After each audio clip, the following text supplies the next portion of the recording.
You can't obviously believe that Watchmen, Yahoo, and Deborah did not pay me to do the intro for Whited Out 4 to deceive the masses. The true Israelites are the so-called blacks, so-called Hispanics, and Native Americans scattered throughout the earth. The Judah team has an agenda to make all the tribes Hamite. Matthew 24:4 says, "To take heed that no man deceive you." Oh. And I'm not really Jesus. In the nation of Israel, it always continues to keep us in subduction or being subdued to our nation, to our enemies. Okay? Period.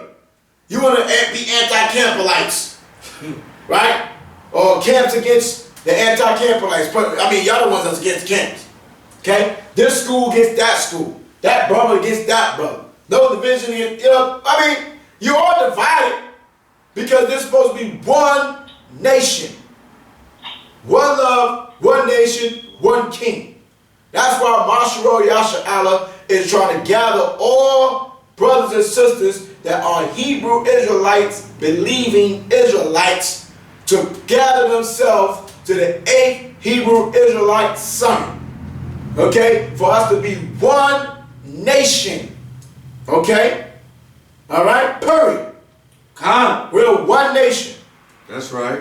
And we should not be hating each other. We shouldn't be damn condemning each other. We're supposed to be fighting and standing up against our enemies. Period. All this division has been happening. It's nothing new. Read that part.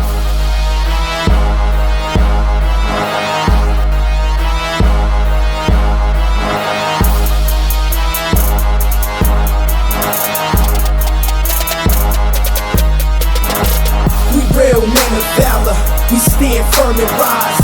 For this truth we put our lives on the line. We're prepared for war, fearing no confrontation. We hit them highways and byways to wake up the whole nation. We teach His word, we teach His will, we teach His truth, don't matter how you feel. We teach His word, we teach His will. You gon' hear this verse, now tell me how you feel.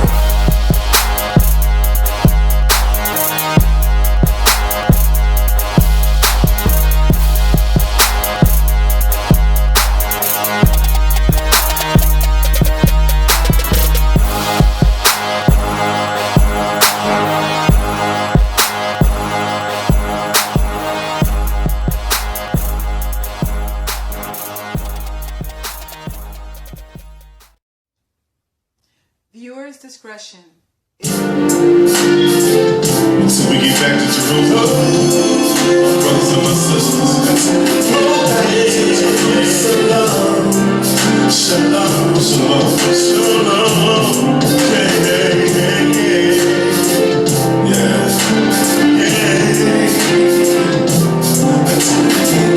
To Jerusalem. So we get back, shalom, shalom. After everything that we've been through, we done found out we are the Jews, part of the lost tribes of Israel. We're going back to the land where we fell. It's gonna be a beautiful place, with maids and servants all around. Can't wait to return to our land. We're part of the lost tribes, and now we've been found. Someday we're gonna return back to Jerusalem, shalom. It's time to get ready. Someday we're gonna return. Jerusalem, shalom. Leading the way. We're gonna be kings and queens again, with precious jewels and beautiful garments, sipping on the best wine. In that day, the Israelites will shine, and I can't wait to see my people so righteous. All praise and all glory to Abnau Yahweh, Bahasham, Hamashiach Yahushua. This is your brother, Muharaka, Bunyawada, Bunyasha'Allah, representing Abanawi Yahweh Bashim Mashiach Yahushai, Army of Israel, E-37 in the Valley, the few ready, one love, one nation, one king. And to my left, Captain Yahada. and to my right, Lieutenant Tazawar. so all praise and all glory as we enjoy the Feast of Dedication, also known as the Feast of Hanukkah. Okay? Also the Feast of Lights, as you see that we have lights. Okay? Oh, so again, all praise and glory to Abanawi Yahweh Bashim Mashiach Yahushai. We're going to go into a segment of the history of Hanukkah. Okay? And so if anyone out there go out and purchase this book, okay, the Josephus, okay, which was an Israelite, right? He's one of the priests, as a matter of fact, okay? All right? A lot of history about, extended history about the nation of Israel, okay? And he's going to be speaking concerning about a missing 400 to 500 years of history that's not in the canon Bible as we know today. They have taken out a book called the what? Oops, Apocrypha, okay? Right? Which Apocrypha means hidden, all right? So there's 14 books that has been added to this hidden journal, okay? It's First Ezra, Second Ezra, Tobit, Judith, the rest of Esther, the Wisdom of Solomon, Ecclesiastes, better known as Sirach, Baruch with the Epistle of Jeremiah, the Song of the Three Holy Children, the History of Susanna, Bel and the Dragon, the Prayer of Manasseh, First Maccabees and Second Maccabees, okay? And so we're going to be, through the course of the rest of the Hanukkah, we're going to be going through the book of Maccabees, all right? Going into the history of the Greek Empire conquering us, okay? Conquering the three tribes, Judah, Benjamin, Levi, at that time, okay? Under the commanding general or leader at the time, Matthias Maccabees, and his sons Judas Maccabees, Simon Maccabees, and the rest of those brothers, okay? All right? So before we go there, we're going to read biblical prophecy concerning a particular man that was promised to come, or prophesied to come, okay? Once again, this is the Army of Israel, E-37, the few ready, one love, one nation, one king, all right? So I'm going to go to the book of Daniel. We're going to go to the book of Daniel, the 8th chapter. Go to the book of Daniel, the 8th chapter. Okay? Book of Daniel's, the 8th chapter, if I'm not mistaken. Okay? We're going to read Daniel's 8 and 1 on down. Okay?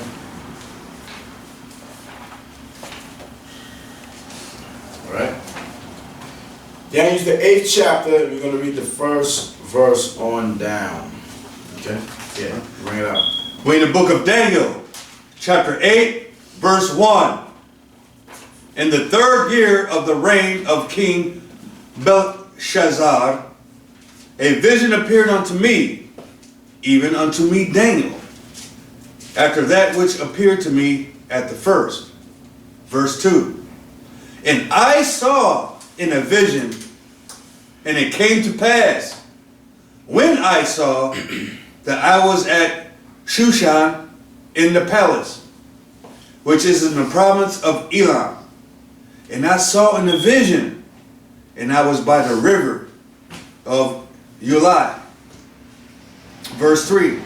Then I lifted up mine eyes and saw, and behold, there stood before the river a ram, which had 2 horns, and the 2 horns were high, but one was higher than the other, and the higher came up last. So we're going to find out who is this ram with these 2 horns. Okay? Go ahead. Verse 4. I saw the ram pushing westward and northward and southward, so that no beast might stand before him. Neither was there any that could deliver out of his hand. But he did according to his will, and became great. Okay, go ahead. Verse 5. And as I was considering, behold, an he-goat came from the west on the face of the whole earth, and touched not the ground. And the goat had a notable horn between his eyes. Right. So now after this ram, okay, did according to his will and became great, right? In the 4th verse, then it's mentioned about a he-goat, okay, and had notable horn between his eyes. Go ahead. Verse 6. And he came to the ram that had 2 horns, which I had there seen standing before the river, and ran into him in the fury of his power. So ran into this goat ran into the ram with the fury of its power. Okay? Right? So that means it conquered. They had a struggle, a fight, a confrontation. Alright? Read. Verse 7. And I saw him close unto the ram, and he was moved with choler against him, and smote the ram, and brake his 2 horns. And there was no power in the ram to stand before him, but he cast him down to the ground, and stamped upon him. And there was none that could deliver the ram out of his hand. Good. Verse 8. Therefore the he-goat waxed very great. And when he was strong, the great horn was broken, and for it came up for notable ones toward the 4 winds of heaven. For what? Winds of heaven. Yeah. Verse 9. And out of one of them came forth a little horn, which waxed exceedingly great toward the south, and toward the east, and toward the pleasant land. So, for all those out there that have a problem with the Feast of Dedication, or Hanukkah, or Hanukkah, okay, or the Feast of Lights, and saying that's not in the Bible, well, you're going to be corrected this evening during these series of what is Hanukkah, okay, or Hanukkah. It's in the Bible, okay? It's in the Bible. All right? And we're going to expose these truths. The scriptures tell you that even the mysteries which have been hid from ages or from generations are now made manifest to the saints. And we're going to show the 400 to 500 missing history that was deliberately taken out of the Bible.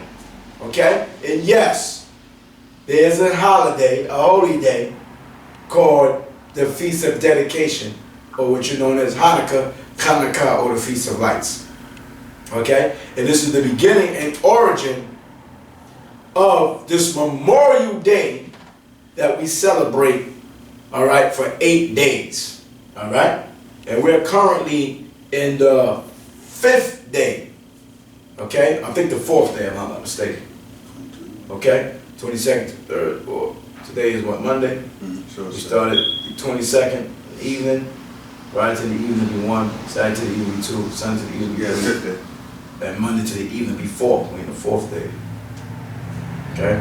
From evening on to evening. Thursday evening to Friday evening is 1, Friday evening, Saturday evening is 2, Saturday evening, Sunday evening is 3, Sunday evening is 4 evening.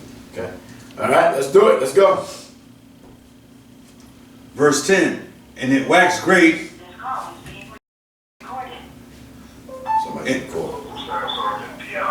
Hallelujah. Shalom. Shalom. Shalom, brother. We're in the book of Daniel, chapter 8, verse 10. Shalom. And it We're in waxed, the book of Daniel, chapter 8, verse 10. Got it? and it waxed great, even to the host of heaven. Shalom, brother. We hear you. And it cast down some of the host and of the stars to the ground, and stamped upon them. Yeah. Verse 11. Yea, he magnified himself even to the prince of the host, and by him the daily sacrifice was taken away, and the place of his sanctuary was cast down. Verse 12. And the host was given him against the daily sacrifice by reason of transgression, and they cast down the truth to the ground. And they cast down the truth to the ground. Okay. Excuse me, we are in a live conference call. It's being recorded. So if anybody's making extra noise, you need to mute your phone. Thank you. Yeah, brother. We in the book of Daniel, chapter 8, verse 12. And a host was given him against the daily sacrifice by reason of transgression, and it cast down the truth to the ground. And it practiced it and prospered. And it practiced and prospered, okay?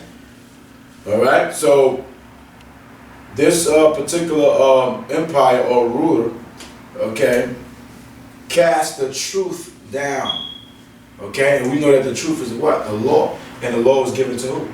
Israel. Israel, okay? So Israel was cast down to the ground, okay? Yeah. Verse 13. Then I heard one saint speaking, and another saint said unto that certain saint which spake, how long shall be the vision concerning the daily sacrifice and the transgressions of desolation, to give both the sanctuary and the host to be trodden underfoot? Okay, so now it's telling you that it's something that's going to be happening. So we have to remember throughout we're going through the history of Hanukkah about this verse here. Remember the 13th verse. How long should be the vision concerning the daily sacrifice and the transgression of desolation, to give both the sanctuary and the host, which is Israel, to be trodden underfoot. Okay, 14. Verse 14. And he said unto me, unto 2,300 days. Unto 2,300 days. Get it? Then shall the sanctuary be cleansed. Okay, then shall the sanctuary be clean. Okay, so I need you to calculate that number into how many years that would be. Okay, all right. So you can go into your calculator or whatever the case is and get that number for me and write it down on the side there for me. Okay. Okay. All right. So you didn't finish reading while you do that. What was that? We in 15, brother. Stay with us, huh? 15. Verse 15. And it came to pass, when even I, Daniel, had seen the vision, and sought for the meaning, then, behold, there stood before me as the appearance of a man. Verse 16. And I heard a man's voice. You heard a man's voice, got it? Between the banks of Eula, which called and said, Gabriel, make this man to understand the vision. God. So Gabriel was not only during the time of Daniel, Gabriel popped up during the time of who? In the New Testament. Daniel was not only popped up during the time of Daniel in his vision to give an explanation, but he also was mentioned in the New Testament concerning who? Mashiach Yahushua. Okay? Yeah? So, it's verse 17. So he came near where I stood, and when he came, I was afraid and fell upon my face. But he said unto me, understand, O son of man, for at the time of the end shall be the vision. So for at the time of the end shall be the vision. Okay? Okay? Verse 18. Now as he was speaking with me, I was in a deep sleep on my face toward the ground. But he touched me and set me up right. Yeah.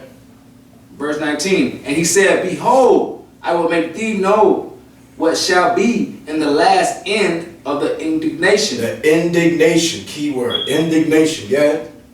For at the time appointed the end shall be. For at the time appointed shall the end be. So we're going to stop there because the 20th verse goes into breaking down. Matter of fact, read it. Read it. Verse 20. The ram which thou sawest having 2 horns are the kings of Media and Persia. Right, so those 2 horns that the ram had in his head were the kings of who? Media and Persia. Right, so this was the dual kingdom which made up the kingdom which was Elam, the Elamites, East Indians, okay, and Ishmael. Okay, this is a dual kingdom. Okay? Verse 21. And the rough goat is the king of Grecia. Who's the rough goat? See, Read it again. Who's the rough goat? is the king of Grecia. It is the king of Grecia. Yeah. The Greeks. Yeah. And the great horn. And the great what? Horn And the great horn that is between his eyes is the first king. is the first king.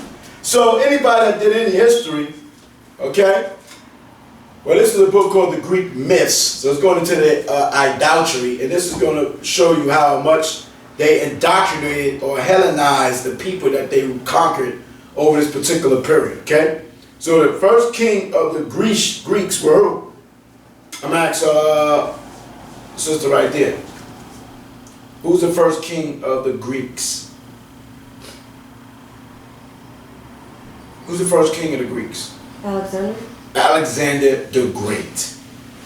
We're going to see. So the Bible just prophesied Alexander the Great. But let's make it nice and clear and simple because he's written in the Bible. We just read him in the Bible. So we're going to stop here and come back to this. Okay? And we're going to read in the Josephus. Okay? We're going to read in the Josephus. Let me get the Josephus right quick. Okay? We're going to read in the Josephus, chapter 7. Okay? Get that right there. We're going to read in Antiquities of the Jews. Alright? Go to chapter 7. Where are you going to get that? Chapter 7. Let me just get it over here. Chapter 7. Okay, what it says? Chapter 7. Chapter 7. So Antiquities of the Jews, chapter 7. And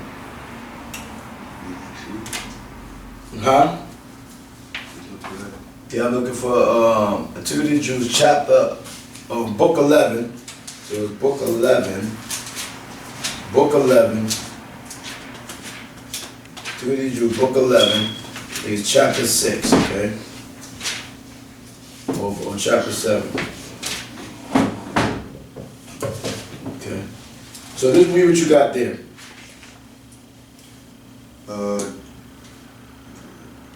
Alright? Start with verse 1. We're in the book of Josephus, chapter 7, verse 1. When Eliashib, the high priest, was dead, his son Judas succeeded in the high priesthood. And when he was dead, his son John took that dignity, on whose account it was also that Magoses, the general of another Artaxerxes' army, polluted the temple and imposed tributes on the Jews, that out of the public stock before they offered the daily sacrifice. Hold on, now we just read about daily sacrifices, okay? We just read about daily sacrifices in the Bible. Okay, so that's why I said remember these key themes, alright? So now when Elizabeth the high priest was dead, his son Judas succeeded in the high priesthood. And when he was dead, his son John took that dignity, whose account was also that Bogoas, the general of another Azarskis' army, polluted the temple and imposed tribulation on the Jews and out of the public stock before they offered the daily sacrifices. Go ahead. They should pay for every lamb 50 shekels. So they have to pay for every lamb 50 shekels. That's what you pay for the dowry of virgins. 50 shekels. Okay? Yeah. Now Hamashiach Yahushua was a brother of John. Hold up, where you at? The cause of this was the following event. Okay? That's not Hamashiach Yahushua. This is a brother by the name of Yahushua or Jesus. Okay? Yeah. or Joshua in the English. Yeah. Okay. Now Yahushua was a brother of John and was a friend of Bagosa, who had promised to procure him in the high priesthood. Right, so let's remember this now. Joshua Yahushai, which is now Mashiach Yahushai, was the brother of John. So he was two brothers. Okay? Jesus and John were brothers. Okay? Yeah. In confidence of whose support Yahushua quarreled with John in the temple, and so provoked his brother, that in his anger his brother slew him. Okay, so read it from the top again. When it said Yahushua and Jesus. Okay, now Yahushua was a brother of John and was a friend of Bagosa. So Yahushua was the brother of John and was a friend of a guy named Bagoas. Yeah. Who had promised to procure him in the high priesthood. So Bagoas obviously had to have some power and influence to promise him that he was going to have the high priesthood. Okay? Because his brother John was the high priest at the time, right? Yeah. In confidence of whose support Yahushua. Let's read it as it is there. Okay, Jesus quarreled with John. So Jesus quarreled with his brother John in the temple. So they had an argument between two brothers fighting about this position. Okay? All right? But please don't make me yawn. Yeah. And so provoked his brother, that in his anger his brother slew him. That in his anger his brother slew him. Sound like a Cain and Abel here. Okay? Yeah. Now it was a horrible thing for John when he was high priest to perpetuate such a great crime, so great a crime, and so much the more horrible that there never was so cruel and impious a thing done. See that? So they're gonna, one, Cain killed Abel from the beginning. So they will say that never happened before. Okay? Right? You had men that killed their brothers. But in the temple, it's something different. Because they was in the temple of the Most High. Okay?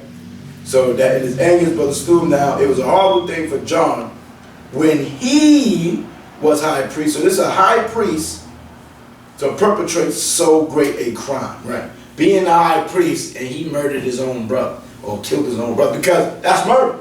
Right. Okay, that's his own brother. There's no justification for him having an argument with his brother and murder him. And a lot of us murder each other daily, whether it's not physical but verbally. Okay, we murder each other. All right, we wish death, evil on each other, hatred, right? All these different things, man. Okay, so as a nation, we got a lot to go. We have a lot to learn. Okay, yeah. Neither by the Greeks nor barbarians. So they're trying to say that the heathens, okay, never did these things. All right, yeah. However, Yahweh did not neglect its punishment, but the people were on that very account enslaved, and the temple was polluted by the Persians. So Yahweh did not neglect its punishment, but the people were on that very account enslaved. So the Most High enslaved Israel, right? And the temple was polluted by who? The Persians. The Persians. So you read about the Persian and Medes Empire in high school. And now we're reading about the Persian and Medes in the Bible because it's written in the book of Isaiah. Okay? The Persian and Mede history is written in the Bible. Alright? So they tell you during a timeline of history, they go from the Egyptians, or Babylon, then the Egyptians, right? Then they go to the Assyrian, then they go to the Babylonian, then they go to the Persian and Mede, then they go to the Greeks, then they go to the Romans, then they come up to America. But in all of that, they never mention the children of Israel. Why the kingdom of Israel is not mentioned when the Egyptians fell to the Israelites? Huh? How you missed that one? Public school system. The Israelites conquered all the known kingdoms from that point up to the Assyrians. Okay? Now they've been in captivity, in many captivities under the certain nations. But where's the history of them? It's in the what? Bible. Okay? That's why they took out the history. That's why they took out the history. Because they know they already promoted the history. So they can't go against the history that they put out in the history books because they're celebrating themselves. Exactly. All right? So what you're going to learn is the history that they didn't want you to learn concerning Alexander the Great and his homage to Yahweh Ba'ashem Mashiach Yahushua. Okay? Yeah. And when Bagoses, the general of Where you at? Artavarus army, Okay, what are you talking about? Zerskis? Artaxerxes. Yeah. Okay, now when Bagoses, the general of Artaxerxes' army, knew that John. Yeah, that's like in the movie 300, Zerskis. Right? They just got it Artaxerxes, whatever the case is. Gab? Knew that John, the high priest of the Jews, had slain his own brother Jesus in the temple, he came upon the Jews immediately and began in anger to say to them, "Have you had the impudence to perpetrate a murder in your temple?" Right, so the heathen even came and checked Israel and said, "You're going to perpetrate a murder in Yahweh's temple, your own temple." Yeah. And as he was aiming to go into the temple, they forbade him to do so. Okay? Right, because no heathen is supposed to go into the temple. How about that? No heathen is supposed to go in the temple. Okay? But you can murder your brother in the temple. Right? Yeah. But he said to them, "Am not I purer than he that was slain in the temple?" Cut him. Okay? And I'm not purer than he that was slain in the temple. Because now the person that was slain in the temple, the blood is all over the temple, so the temple is defiled. Okay? Yeah. And when he had said these words, he went into the temple accordingly. Accordingly, Bagoses made use of this pretense and punished the Jews 7 years for the murder of Jesus. So these dudes, these heathens, okay, Boaz punished Israel for 7 years for that. The Most High allowed it to happen first and foremost, okay? And punished Israel for 7 years for that murder, okay? Yeah. Verse 2. Now when John had departed this life, his son Jaddua succeeded in the high priesthood. He had a brother. So here's another brother. So John continued to be the high priest and he passed away. Now his son is taking the seat of the high priest. And only a Aaronite could be a high priest. That's why it's going down the line, the son's lines. Okay? He had a brother whose name was Manasseh. Now there was one, Sanballat, who was sent by Darius, the last king of Persia. All right, so here we go, going into the history of the timeline. So now we know that King Darius is the last king to sit on the throne of the Persian and Medes. Okay? So we can start going into the history of the beginning of the Persian rule, knowing that Darius is the last king. So even when you read in the Bible, whenever you read in the book of Daniel, the chapters are so jumbled up and mixed up that you go from Cyrus to Darius to Nebuchadnezzar, you're going back to the Babylon. It's just all over the place. Okay? That's why you don't get the full understanding, because the Bible has been mixed up. Okay? It's not in a chronicle order. Okay? You have to put the scriptures in order and a timeline to get the proper history and the events that was happening. Okay? Because you got the history of the Persians in the book of Ezra.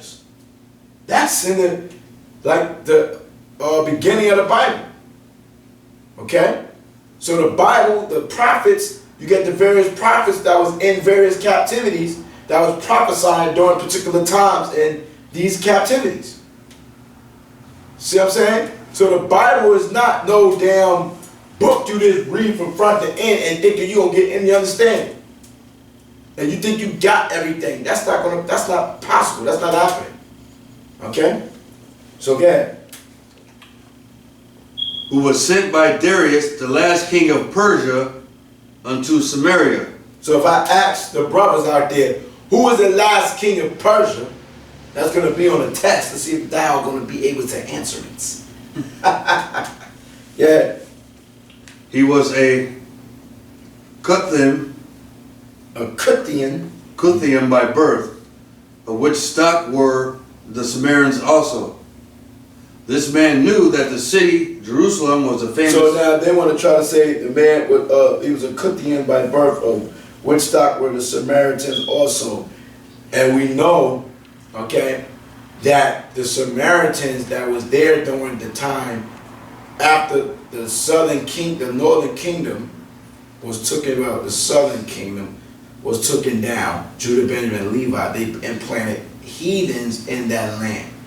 Africans and other nations in our land, in the land of Samaria and all that, after the northern kingdom was taken down, because that's the land of Ephraim. Okay? So all these nations have been implanted in our lands and was trying to call themselves Samaritans and things of that nature as well. You see what I'm saying? Okay. This man knew that the city, Jerusalem, was a famous city. So this man knew because why? We grew up in our land. Okay, yeah. And that their kings had given a great deal of trouble to the Assyrians. Boom, so he goes into history, okay? Because the Assyrians took down who? The northern kingdom. Okay? Took down the northern kingdom. So you read more about the northern kingdom, which make up the so-called Negro Western, the so-called Hispanics and Native American tribes. Okay? They was the one that was conquered and subdued by the Assyrian Empire. Okay? And you read more about that history when you go in and read the book of Judith, to read the book of Tobit. Okay? Read the book of Hosea. And these various books that goes into the northern kingdom. That's why you're not going to read about the northern kingdom or the 10 tribes during the time of the Greek Inquisition, nor the Roman Inquisition. Okay? But they're mentioned in John 11:48. Okay? And the people of Syria in Cecily, Syria, right? Cecily, Syria, what else? Yeah. Cecily, Syria. Yes. Syria. And what's that? Sicily, Syria. Some madness. Yeah. So that he willingly gave his daughter, whose name was Nicaso, in marriage to Manasseh. Okay, so we want to remember who Sanballat is, because the script's going to tell you who he is. Okay?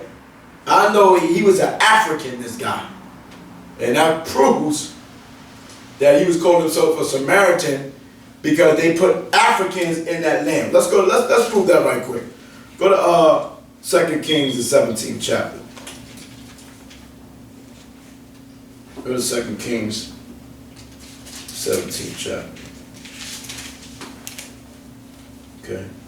2 Kings 17. So we're going to read 17 and 22. Start with 21. Start with 20. Okay. We're in the book of 2 Queen. Let's start with 18. I keep going back and forth. Go back, boom, boom, boom, boom. Yeah, bring it up. We're in the book of 2 Kings, chapter 17, verse 18. Therefore, the Most High was very angry with Israel and removed them out of his sight. There was none left but the tribe of Judah only. What? There was none left but the tribe of Judah only. There was none left of the tribe of Judah. Read it again, brother. Read it again. Verse 18. Therefore the Most High was very angry with Israel and removed them out of his sight. There was none left none left but the tribe of Judah only. So you people that said that Israel was always the northern kingdom was around, you're a damn liar. Okay? Because even when you go through the prophecies, the scriptures, and the history, they're not mentioned. And Judah, it was Judah, Benjamin, and Levi. Okay, this to show you, to make sure you don't bug out your damn mind. Okay, when you go to 2 Corinthians, or 1 Kings 11, okay, or 2 Kings 11, I think it is. No, 1 Kings 11. Okay, it tells you that it was Judah, Benjamin, and Levi that was left. Okay, after the kingdom was split. Okay, you get 1 Kings 11 over there, brother, and we're gonna read verse. We're gonna read in verse 12, chapter 12. I mean, it's chapter 12. Chapter 12. Right. Verse. And read.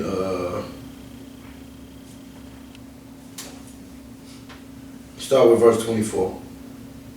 This is the Because book. Rehoboam listened to the young men in verses, listened to the elder men in counsel concerning the kingdom of Israel, okay, the northern kingdom, all right? So the Most High did that because Solomon went off with the 300 heathen wives and split the kingdom. So all this was biblical prophecy that was going to happen anyway, okay? So this was the division of the kingdom of Israel, okay? The nation of Israel. Chapter 12, verse 24. This is the book of 1 Kings, chapter 12, verse 24. Thus said the Elohim, ye shall not go up nor fight against your brethren, the children of Israel. Return every man to his house, for this thing is from me. They hearkened. Okay, so they was going to make war against, it was going to be a internal civil war. This is a civil war in Israel. Okay? So I'm just trying to find, bear with me, I will come back to it and get the direct verse. Okay, but we're going to go back and read over there because I can't find. Matter of fact, jump over to verse 21. Jump up to 21. Verse 21. And when Rehoboam was come to Jerusalem, he assembled all the house of Judah. All the house of who? Judah. All the house of Judah, yeah. With the tribe of Benjamin. With who? Benjamin. With the tribe of Benjamin too. Okay? So not only did he have, it was Judah, but it was also who? Benjamin. Okay? So now when you go to, all right, let's go over here.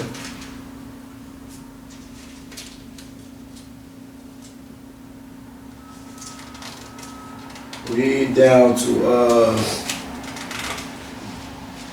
okay. Jump down to verse, when he kicked the northern kingdom, he kicked Levi out of the cities. That's what I want. All right, so all we know right now, we got Judah and Benjamin, okay, which we can prove with the scriptures, right? So now, I'm just trying to link this up with what the brother was reading over there, okay? So go back to what you was reading at before, while I find that, okay? We're in the book of 2 Kings, chapter 17, verse 18. Therefore the Most High was very angry with Israel and removed them out of his sight. There was none left but the tribe of Judah only. Verse 19. Also, Judah kept not the commandments of the Most High, their power, but walked in the statutes of Israel, which they made. Verse 20.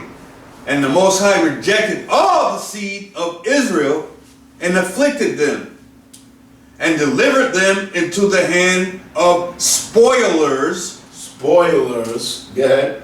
Until he had cast them out of his sight. Go ahead. Verse 21. For he rent Israel from the house of David. And they made Jeroboam the son of Nebat, king, and Jeroboam drave Israel from following the Most High. It made them sin a great sin. Verse 22. For the children of Israel walked in all the sins of Jeroboam, which he did. They departed not from them. Verse 23. Until the Most High removed Israel out of his sight, as he had said by all his servants the prophets. So was Israel carried away out of their own land to Assyria unto this day. It was counted onto Assyria unto this day, right? Okay. All right. So, that's not true onto this day. All right. We got a remnant of Israel, but the Bible tells you that the children of Israel was removed and left out of that land. Okay.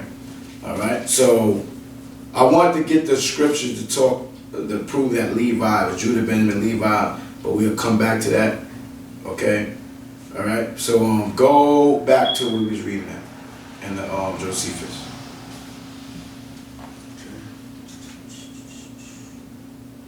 Okay, I'll start with verse 2. And now John had departed. We're in the book of Josephus, chapter 7, verse 2. Now when John had departed this life, his son, Jaddua, succeeded in the high priesthood. He had a brother whose name was Manasseh. Now there was one, Sanballat, who was sent by Darius, the last king of Persia. Remember that, it's going to be on the test. Into Samaria. He was a Cuthium by birth, of which stock were the Samaritans also. This man knew that the city Jerusalem was a famous city, and that their kings had given a great deal of trouble to the Assyrians. And the people of Syria, so that he willingly gave his daughter, whose name was Nicaso, in marriage to Manasseh, as thinking this alliance by marriage will be a pledge and security that the nation of the Jews should continue their good will to him. I'm sorry, so I got a little distracted. Read that part again. Read everything that you read against Salah. Okay, we're in the book of Josephus, chapter 7, verse 2. Now when John had departed this life, his son, Jaddua, succeeded in the high priesthood. He had a brother whose name was Manasseh. Right. Now there was one, Sanballat, who was sent by Darius, the last king of Persia, right, into Samaria. He was a Cuthium by birth, of which stock were the Samaritans also. This man knew. Remember that they trying to say Sanballat was of the stock of the Samaritans. Remember that, because it's going to come back to haunt him. Remember that, okay? And this guy is saying that he has a lineage to the Samaritans, okay, which that was in the land of Ephraim. Okay? Go ahead. This man knew that the city Jerusalem was a famous city, and that their kings had given a great deal of trouble to the Assyrians. And the people of Cilicia, so that he willingly gave his daughter, whose name was Nicaso, in marriage to Manasseh, as thinking this alliance by marriage will be a pledge and security that the nation of the Jews should continue their goodwill to him. So therefore, you had a heathen gave his daughter over to a high priest, okay? So he could basically have control or influence of the high priesthood, okay? Right? So this is going also into what was going on during the book of Ezra about the priests, right? In the book of Nehemiah, took heathen wives, okay? That's what it's going to in Nehemiah. Let's get that right quick. Let's get that right quick to prove that right there, okay? Nehemiah, I believe it's Nehemiah, the 12th chapter. Okay? All this is the history because Nehemiah was doing what period? What period was Nehemiah doing?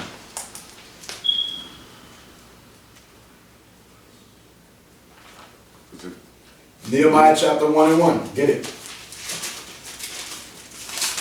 All this is history, man.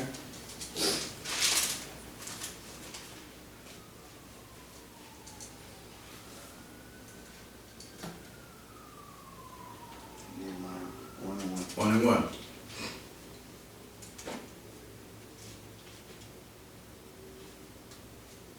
Okay, we're in the book of Nehemiah, chapter 1, verse 1. The words of Nehemiah, the son of Hatchelah. And it came to pass in the month of Shislu, in the 20th year, as I was in Shushan the palace. Remember Shushan the palace. We just met about Shushan the palace, right? Same place. Right? Same place. Okay. Yeah. Verse 2. That Hanani, one of my brethren, came, and he and certain men of Judah, and I asked them concerning the Jews that had escaped, which were left of captivity, and concerning Jerusalem.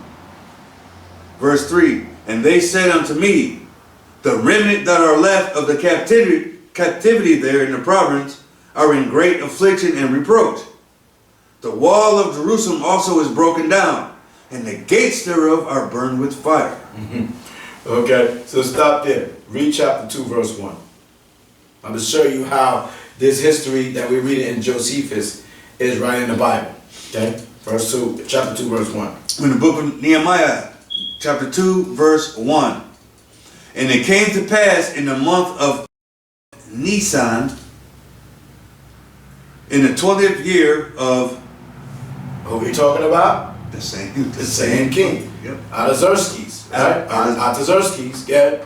And it came to pass in the month of Nisan, in the 20th year of Artaxerxes, the king, that wine was before him. And I took up the wine, and I gave it unto the king. Now I had not been before time sad in his presence. Now read chapter 3, verse 1. In the book of Nehemiah, chapter 3, verse 1. And then Eliashib, Eliashib. remember that name? Remember that name? That was the first person we read in chapter 7. When Eliashib, the high priest, was dead, his son Judas succeeded in the high priesthood. So now we're reading the same thing that's going down in the book of Josephus, okay, which is in the book of Nehemiah. Okay? All right? So now if you want to read, read verse chapter 2, verse that brother, this cat gonna pop up again. He's gonna tell you who this guy is over here. Chapter 2, verse 10, who we just read about by Sanballat. Let's see if he's in here. Read that.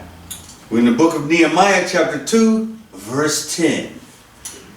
When Sanballat, the same guy we just read about into Josephus, okay? the Horonite, and Tobiah, the servant, the Ammonite, heard of it, it grieved them exceedingly that there was come a man to seek the welfare of the children of Israel. Okay? So now what we got to do is really go into these histories and line up the history in the timeline. And then you can put everything together to see what was going down. Okay? All right? So we gonna stop here. But read verse 19. Let me see what that says there. Verse 19. In the book of Nehemiah, chapter 2, verse 19. But when Sanballat, the Horonite, and Tobiah, the servant, the Ammonite, and Geshem, the Arabian, heard it, they laughed us to scorn. The Arabian, the Arabs. Okay, to show you that those Persians and Medes was Arabs. Okay?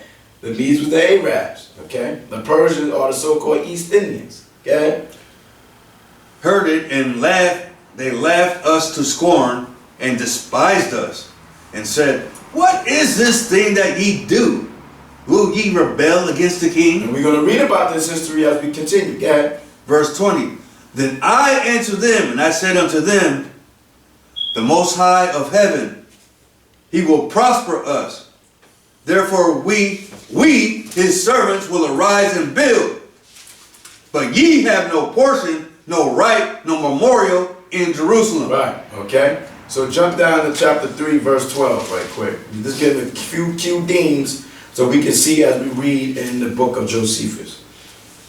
We in the book of Nehemiah chapter 3, verse 12. And next unto him repaired Shallum the son. Okay. Oh, that's not what I want. Okay, so Okay. let's jump over to chapter 13. Chapter 13. And read verse 23. 13:23. Okay, we're in the book of Nehemiah chapter 13, verse 23. In those days also saw I Jews that had married wives of Ashdod, Ammon, and of Moab. Verse 24.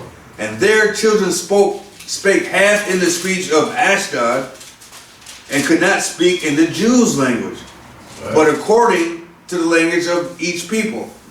Right? They're speaking according to their mother's tongue. Okay?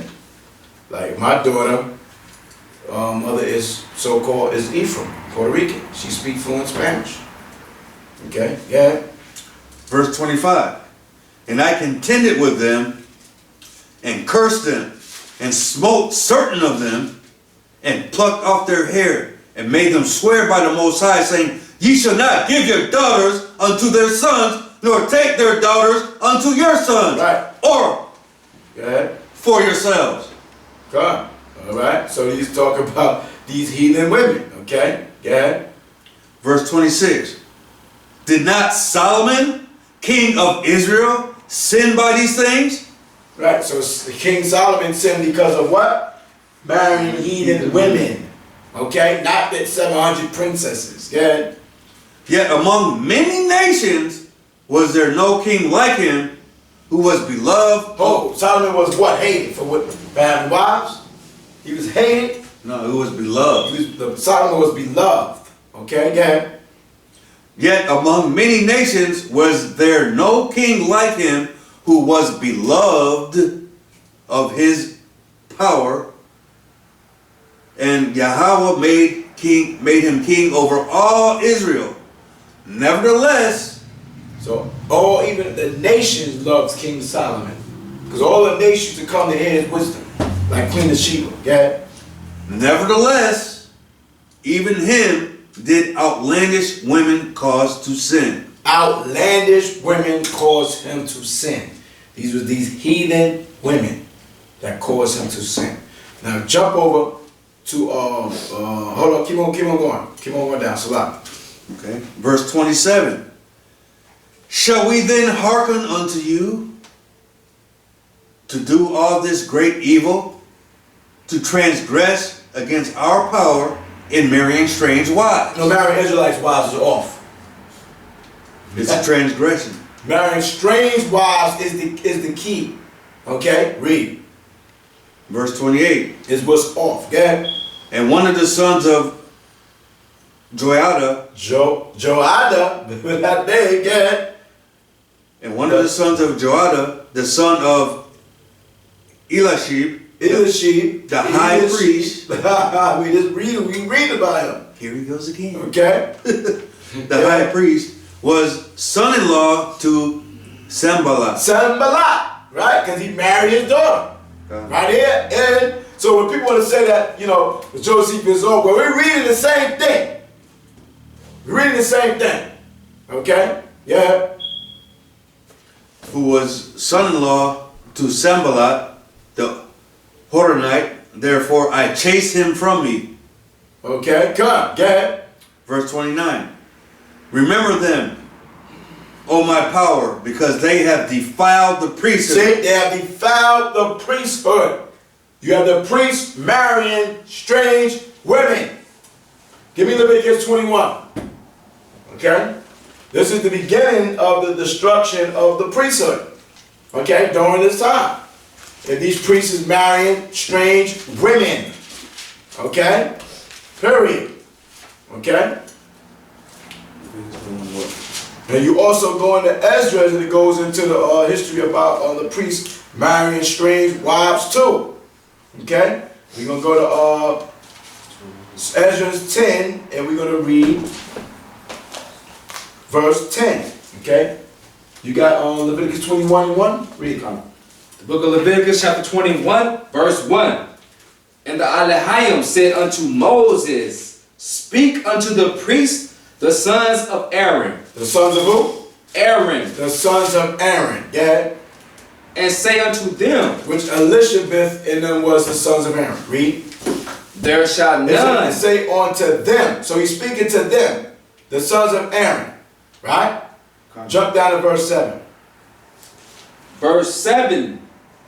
They shall not take a wife that is a whore or profane, neither shall they take a woman put away from her husband, for he is holy unto his power. For he is holy. So these heathen women are as profane in the eyesight of the Most High, okay? Especially for the what? The priest. Okay? Go ahead. Verse 8. Thou shalt sanctify him, therefore, for he offereth the bread of thy power. He shall be holy unto thee. All right, so I just want to get that, right? All right, so the priest had commandments to marry. I can't even spell Levite right now, man. Spell it for me. Yeah, I'm going hell wrong. Okay, so we just want to show you that the history that we're reading is in the Bible. Read the Ezra as I told you to read. Okay, we're in the book of Ezra, chapter 10, verse 10. And Ezra, the priest, stood up and said unto them, Ye have transgressed, and have taken strange wives to increase the trespass of Israel. Yeah. Verse 11. Now therefore make confession unto the Most High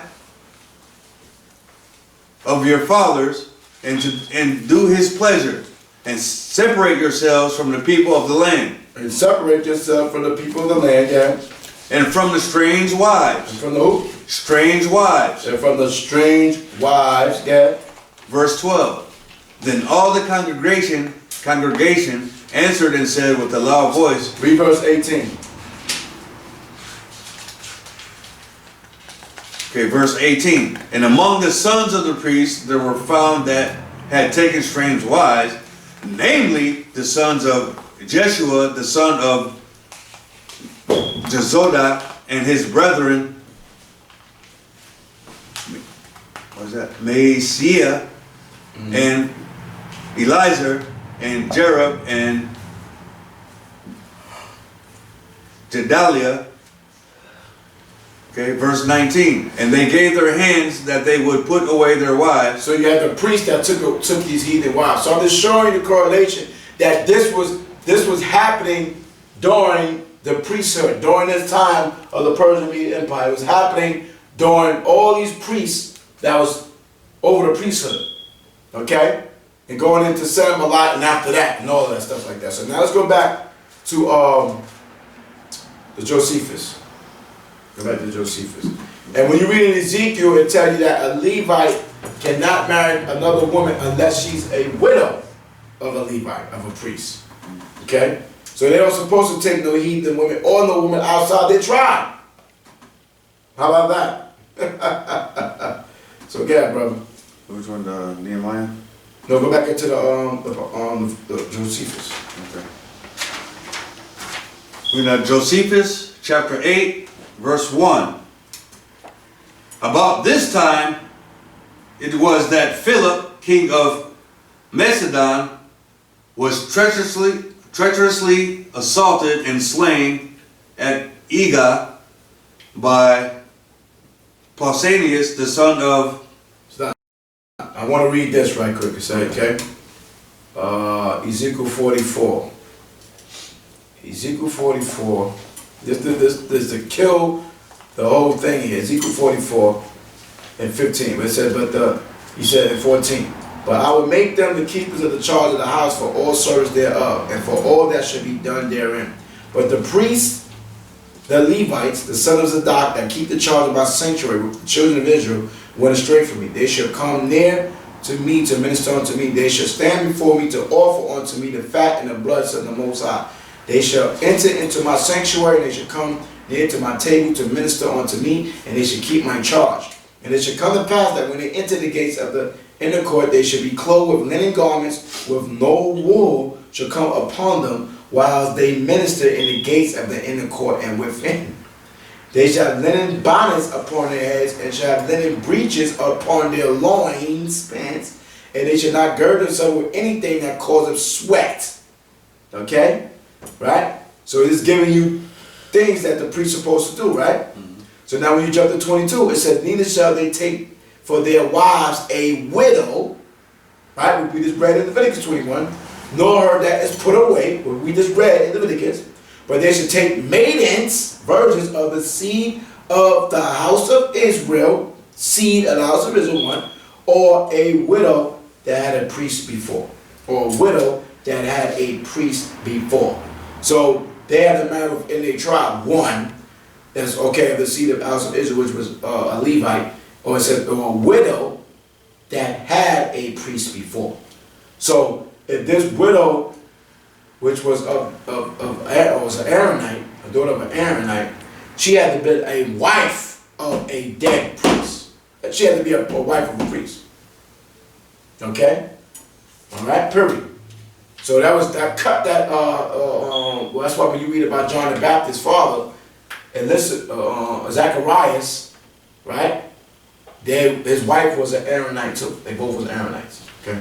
So I just want to get that out there. Probably went long-winded, but hey, let's get back to what we was reading over there. So to show you that the priesthood was being defiled during this period. Okay. Read the book of Josephus, chapter 8, verse 1. About this time, it was that Philip, king of Macedon, was treacherously assaulted and slain at Agag by... So now we in chapter 8, right? Okay, so again, I'm sorry. About this time, it was Philip, king of Macedon. Now, who is Philip? Okay, yeah, finish reading. He's going to tell you. Was treacherously assaulted and slain at Agag by Pausanias, the son of Sirates, who was derived from the family of Oreste. Mm-hmm. And his son Alexander. His son what? His son Alexander succeeded him in the kingdom. Now, this is Alexander the Great. Okay, everybody in that Philip, the king of Macedon, is the father of Alexander the Great. Okay, so now when we go to First Maccabees, the first chapter, right? In the first verse, read chapter 1, verse 1, which is in the original King James 1611 Bible. Maccabees 1 and 1. Read that. This is the first book of Maccabees, chapter 1, verse 1. And it happened after that Alexander, son of Philip, the Macedonian, who came out of the land of Chetam, had smitten Darius, king of the Persians, and Medes, that he reigned in his stead. The first read the first part again. And it happened what? And it happened after that Alexander, son of Philip. That's all we needed, brother. Okay. Son of Philip, right? Showing that the Bible relates with what? What we're reading in Josephus. Correct. Okay? Alright, so go ahead. Alright, so you finish reading over here in the Josephus. Just join the conference. Read the book of Josephus. The book of Josephus. Sorry. Antiquities of the Jews, chapter 11, book 11, chapter 8, verse 1. Read everything again.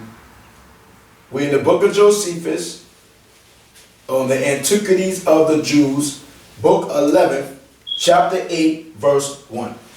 About this time it was Philip, king of Macedon, was treacherously assaulted and slain at Agag by Pausanias, Pausanias, the son of Syrtis, who was derived from the family of Orserte, Orste, whatever. Orste, and his son And Alexander his son Alexander, go ahead. succeeded him in the kingdom, And Alexander succeeded him in the kingdom. Okay, so go ahead. who passing over the Hellespont Passing over the Hellespont, that's where we go get this Hellenistic period. Okay, Hellespont, yeah. overcame the generals of Darius's army. What did he do? Overcame the generals of Darius's army. And Darius is the what? Which king was he during the Persian Mede Empire? He was the last king of Persia. So he's the last king of the Persian and Mede dynasty. Okay? So now here comes Alexander the Great. Okay? Overcame the generals of Darius's army in a battle fought at Grunsium. So he marched over Lydia and subdued Iona and overran Caria and fell upon the places of Pamphylia as has been related elsewhere. Yeah. Verse 2. But the elders of Jerusalem being very uneasy. So now we're reading about Alexander the Great coming into power. Now read the first book of Maccabees, chapter 1, verse 1 again. The first book of Maccabees, chapter 1, verse 1. And it happened after that, Alexander, son of Philip, the Macedonian, who came out of the land of Chetam, had smitten Darius, king of the Persians and Medes, that he reigned in his stead, the first over Greece. Yeah. Verse 2. And made many wars. You made what? Many wars. Yeah. And won many strongholds. Yeah. And slew the kings of the earth. All right, so he's slewing the kings of the earth. Yeah. Verse 3. And went through to the ends of the earth and took spoils of many nations, and so much that the earth was quiet. So they was quiet, shook. Stop. Now let's finish reading over here in the book of Josephus. Okay. But verse 2. But the elders of Jerusalem being very uneasy that the brother of Jaddua, the high priest, though married to a foreigner. He was what? Married to a We foreigner. just read this in the book of Ezra and in the book of Nehemiah. Okay? All this is in the history. Okay? So they jumble up and take out the history to confuse you so you can't align the whole truth and facts that the Greek Empire ruled over Jerusalem, ruled over Israel. Okay? Yeah. That the brother of Jaddua, the high priest, though married to a foreigner, Right, and we read that in Nehemiah. Go ahead. should be a partner with him in the priesthood, in the high priesthood, quarreled with him, for they esteemed this man's marriage as a step to such as should be desirous of transgressing about the marriage of strange wives. Okay? Right? Go ahead. And that this would be the beginning of a mutual society with foreigners. This will be the beginning of a what? Mutual society with foreigners. See that? You start compromising your nation by intermarrying these damn heathens. Becoming a goddamn coon. Okay?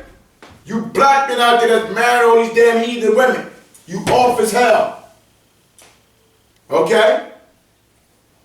Vice versa the women. But they doing what you men doing out there. You're the one that's running to the heathen women. Okay? And so they be like, okay, shit, you want to run to the heathen women? I'll go run to the heathen men. Okay? So this is the beginning of the destruction of the high priesthood. The priesthood. Okay? So there was no priest that was going to be worthy to even be considered the high priest up from this point up to Yahushua. Period. Okay? And up to the Yahushua, you had the Herodian dynasty, which was Edomites. Okay? Controlling the priesthood. Yeah. But the elders of Jerusalem, being very uneasy that the brother of Jaddua, the high priest, though married to a foreigner, should be a partner with him in the high priesthood, quarreled with him, for they esteemed this man's marriage a step to such as should be desirous of transgressing about the marriage of strange wives, and that this would be the beginning of a mutual society with foreigners. See that? Intermarriage, right? Interracial marriage. Yeah. Although the offense of some about marriages and their having married wives that were not of their own country had been an occasion of their former captivity. Right. So, their former captivity, you had, this was the former captivity was what? Babylon. Okay, so during the time of Babylon, because this is the southern kingdom that was in captivity under the Persian Medes. Okay, so they was doing this during the Babylonian captivity. Okay, right. So that's why you can understand Isaiah 11 when it talks about there's a remnant at Persia, Medes, Babylon, this, that, the third. Okay, because our people was having children in these lands. Okay? Right? We was in captivity in these lands. And the fulfillment of Isaiah 11 is Acts the 2nd chapter. What about Acts the 2nd chapter? How you skip Acts the 2nd chapter? When it said it was Jews out of every nation under heaven. And it named Persia, Elam. Okay?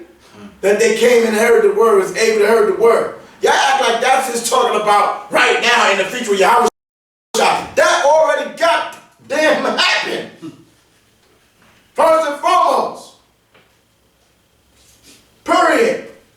Right. So what about Acts the 2nd chapter? With all the Israelites that heard the word in the foreign language and tongue of the country that they was ruling in. That's why you Christians get jacked up. Because you don't know the history concerning Israel being in foreign captivities, okay, and converting to the nationality of the captivity they was in, right? And that Paul and them and Peter was going to Israelites that was calling themselves Greeks, or calling themselves Persians, or calling themselves Arabian, or calling themselves all these different names, because they was in various captivities prior to Yahushua even being on the scene during the Roman Empire, so you get tripped up because you're not dealing with the history. Period. Those was Israelites the Most High was talking to. The disciples were talking to. That's right. Okay? Period. Yeah. And of the miseries they then underwent. So they commanded Manasseh to divorce his wife. What?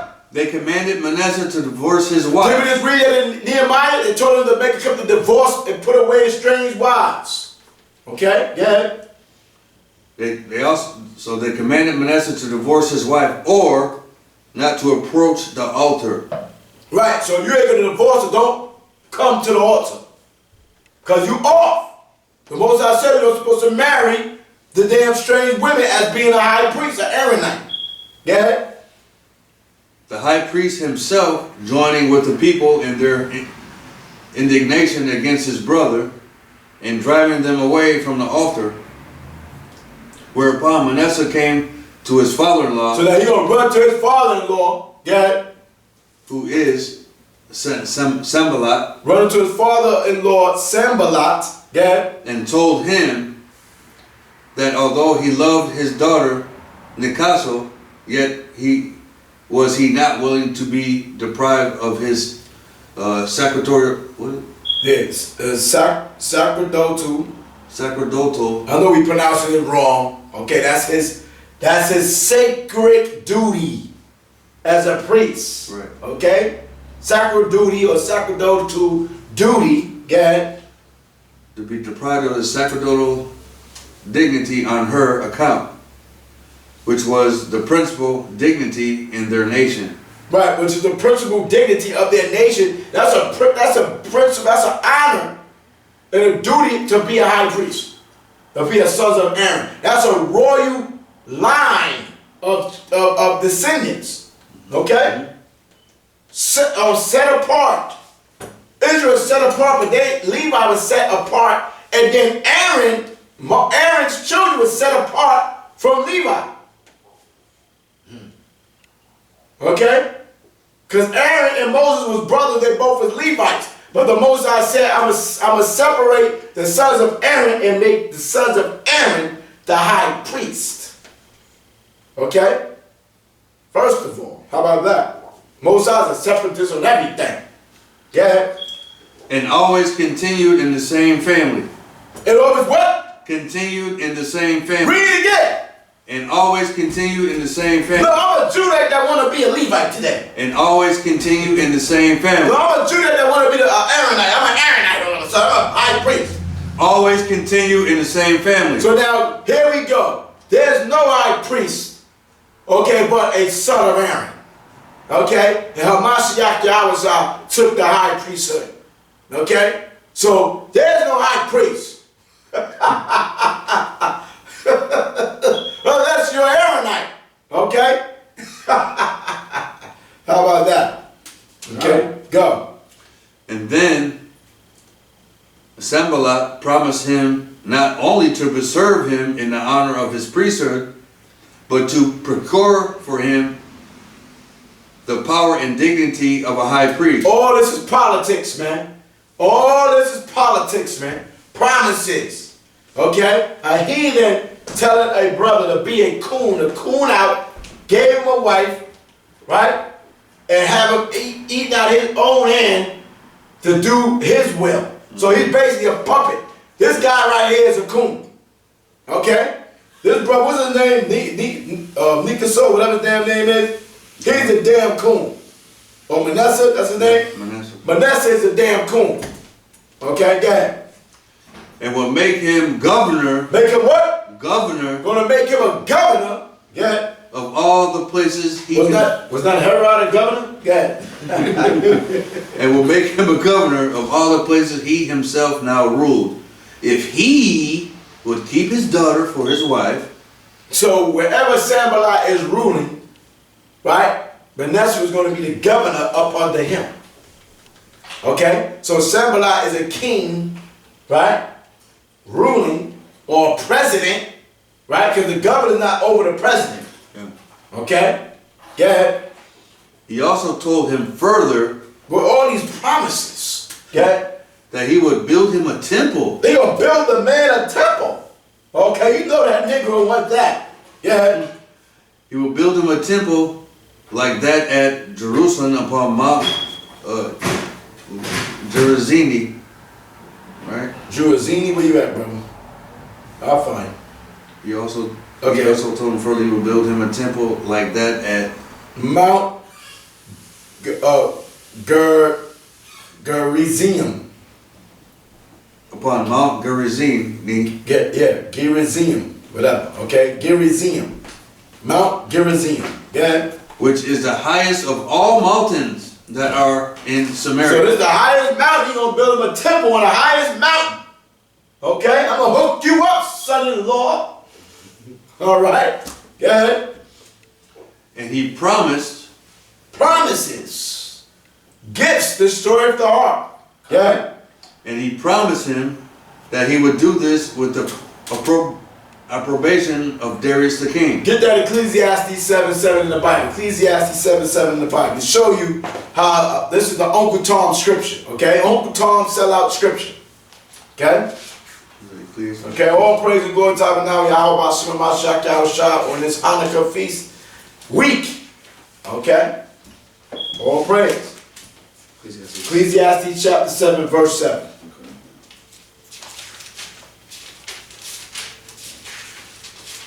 This is the book of Ecclesiastes chapter 7 verse 7. Surely oppression maketh a wise man mad. So obviously Manasseh don't think they're being oppressed. Okay, because he's not being wise. Okay? So if you're wise or seeking wisdom, you understand that we as a people are being oppressed. Read.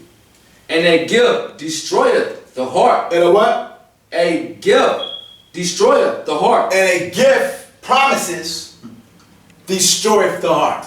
Read. Now back over there in Josephus. Manasseh was elevated with these promises. Manasseh was what? Elevated with these promises. So Manasseh was elevated with these promises, these gifts to be. Okay? All right? See, we're not going to sell out for the promises and the gifts. We're going to strive and fight for Yahweh B'Shem Mashiach Yahushua. No 501c in the army of Israel. That's right. We don't need no gifts or promises. Okay?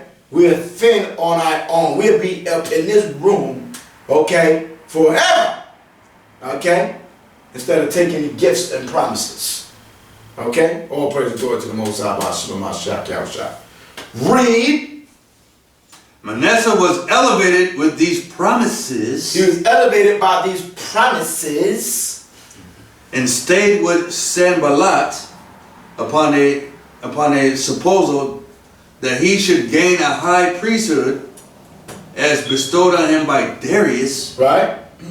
For it happened that Sanballat was then in years. So Sanballat, upon a supposed that he should gain a high priesthood as bestowed on him by Darius.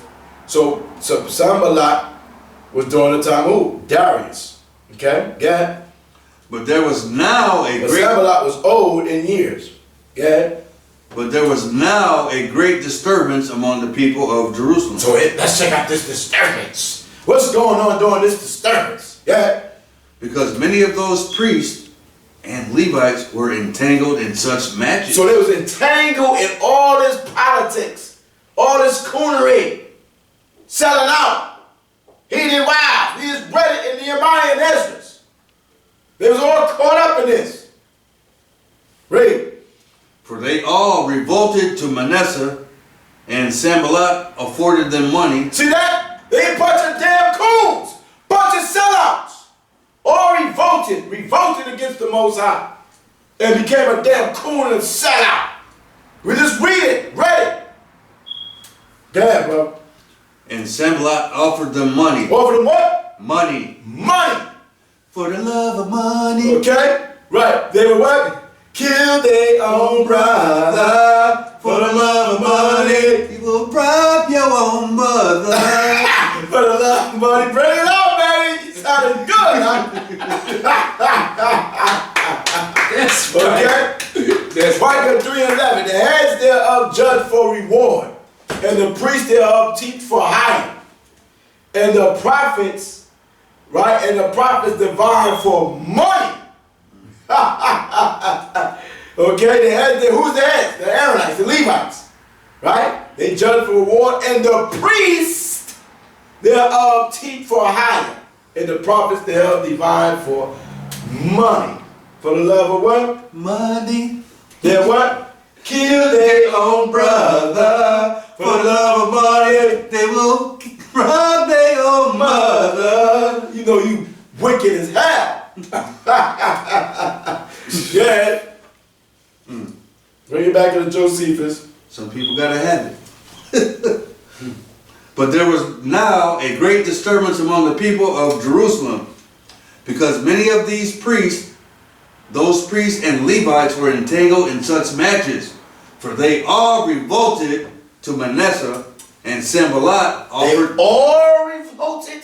They all revolted. All the priests. Okay? So how the hell are we going to have a priest from this point on, okay, that was worthy to be in the priesthood? That's why Mashiach Yahushua had to come.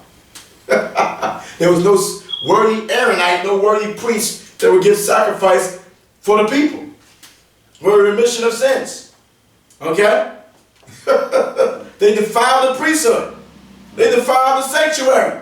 They made him murdered someone, an Aaronite, in the temple. Ultimate, right, destruction or desolation. I mean not desolation, but disrespect to Yahweh B'Shem Mashiach Yahushua. Read. For they all revolted to Manasseh, and Sanballat offered them money and divided among them land Yeah. for tillage Yeah. and habitations also. They got paid. They got set up. They up in the burbs again, once again. Yeah. And all this in order every way to gratify his son-in-law. And all this in order, every way to gratify his son-in-law. So he had all these priests come, you know what I'm saying, sold them out so they can back this man. Okay? The back Manasseh. Okay, go ahead. Verse 3. About this time it was that Darius heard how Alexander had passed. So Darius was still relevant, right? During the time of what? Alexander. Okay? All right? Let's just understand these things. Okay? About this time it was that Darius heard how Alexander had passed over the Hellespont and had beaten his lieutenants in the battle at Gratium, and was proceeding further, whereupon he gathered together an army of horse and foot, and determined that he would meet the Macedonians before they should assault and conquer. Oh, wait a minute. Yeah. So Darius about to get it popping. Darius trying to get big. Huh? Darius trying to set it off, huh? That's right. Yeah. And he gathered together an army of horse and foot, and determined that he would meet the Macedonians. I'm gonna try to put it up for so you can see what we're reading in the Josephus. Okay. So let me get that for you. All right. So again, brother, read it again. And edify while you're doing that or whatever going on right now. Again. And he gathered together an army of horse and foot, and determined that he would meet the Macedonians before they should assault and conquer all Asia. So Darius was going to intervene, right? Alexander coming to take over his empire because Darius is the one that's ruling now. Okay? So this King Darius, he ready to set it off too. Now he's like, hold on now. Y'all trying to just, take over my kingdom. I can't have this. All right? So we're in part 3, okay? So about this time, it was Darius had heard how Alexander had passed over the Hellespont and had beaten his lieutenants. Seest thou? In the battle of Granicum, it was proceeding further, whereupon he gathered together an army of horse and foot, and determined that he would meet the Macedonian before they should assault and conquer all Asia. Yeah, bro. So he passed over the river Euphrates and came over Taurus, Sicilian mountain. There you go, son. That's what it's Sicilian. Hey, over there. Hey, what you doing over there? What you doing over here? Yeah. The Sicilian mountain, and at the Ussus of Sicilia, he waited for the army as ready there to give him battle. Upon which Sanballat was glad that Darius was come down, and told Manasseh that he would suddenly perform his promises to him. And this as soon as ever Darius should come back, after he had beaten his enemies, for not he only, but all those that were in Asia also were persuaded that the Macedonians would not so much as come to a battle with the Persians on account of their multitude. All right, so I gotta find where you at, cause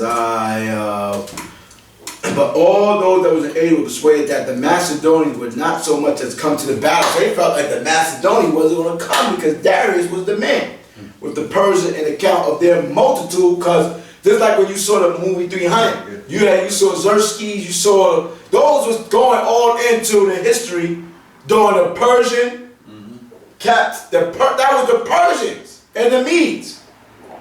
Okay, going into the Greek Empire.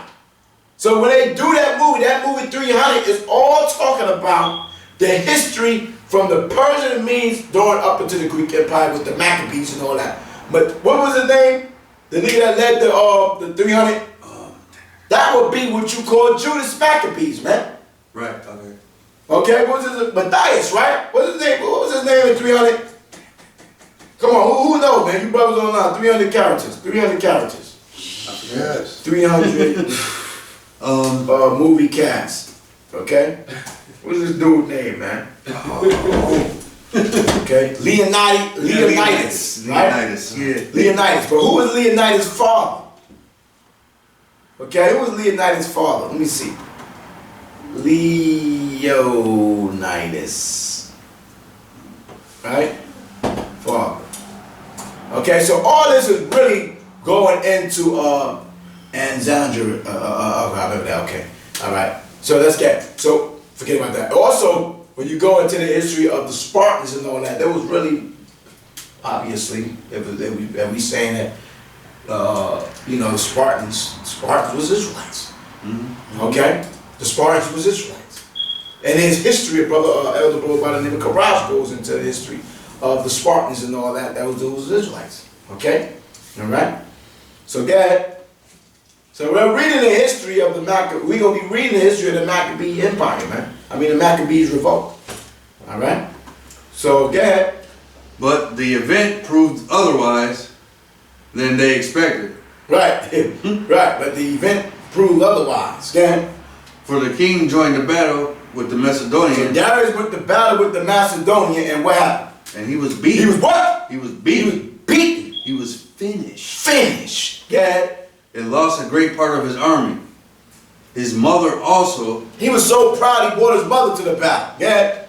His mother also and his wife and children were taken captives, and he fled into Persia. He just left his mom's, wives, children, and he fled into Persia. The man was so proud and cocky he brought his family to the war. Okay? They got finished. Okay? So you already know what happened to the words. Yeah. Yeah. So Alexander came into Syria and took Damascus.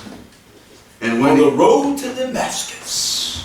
And when he had obtained Sidon, he besieged Tyre and Sidon. Yeah. When he sent all epistle to the Jewish high priest to send him some auxiliaries and to supply his army with provisions, and that what presents he formerly sent to Darius, he would now send to him. So now he reached out to Israel. He reached out to the Jews.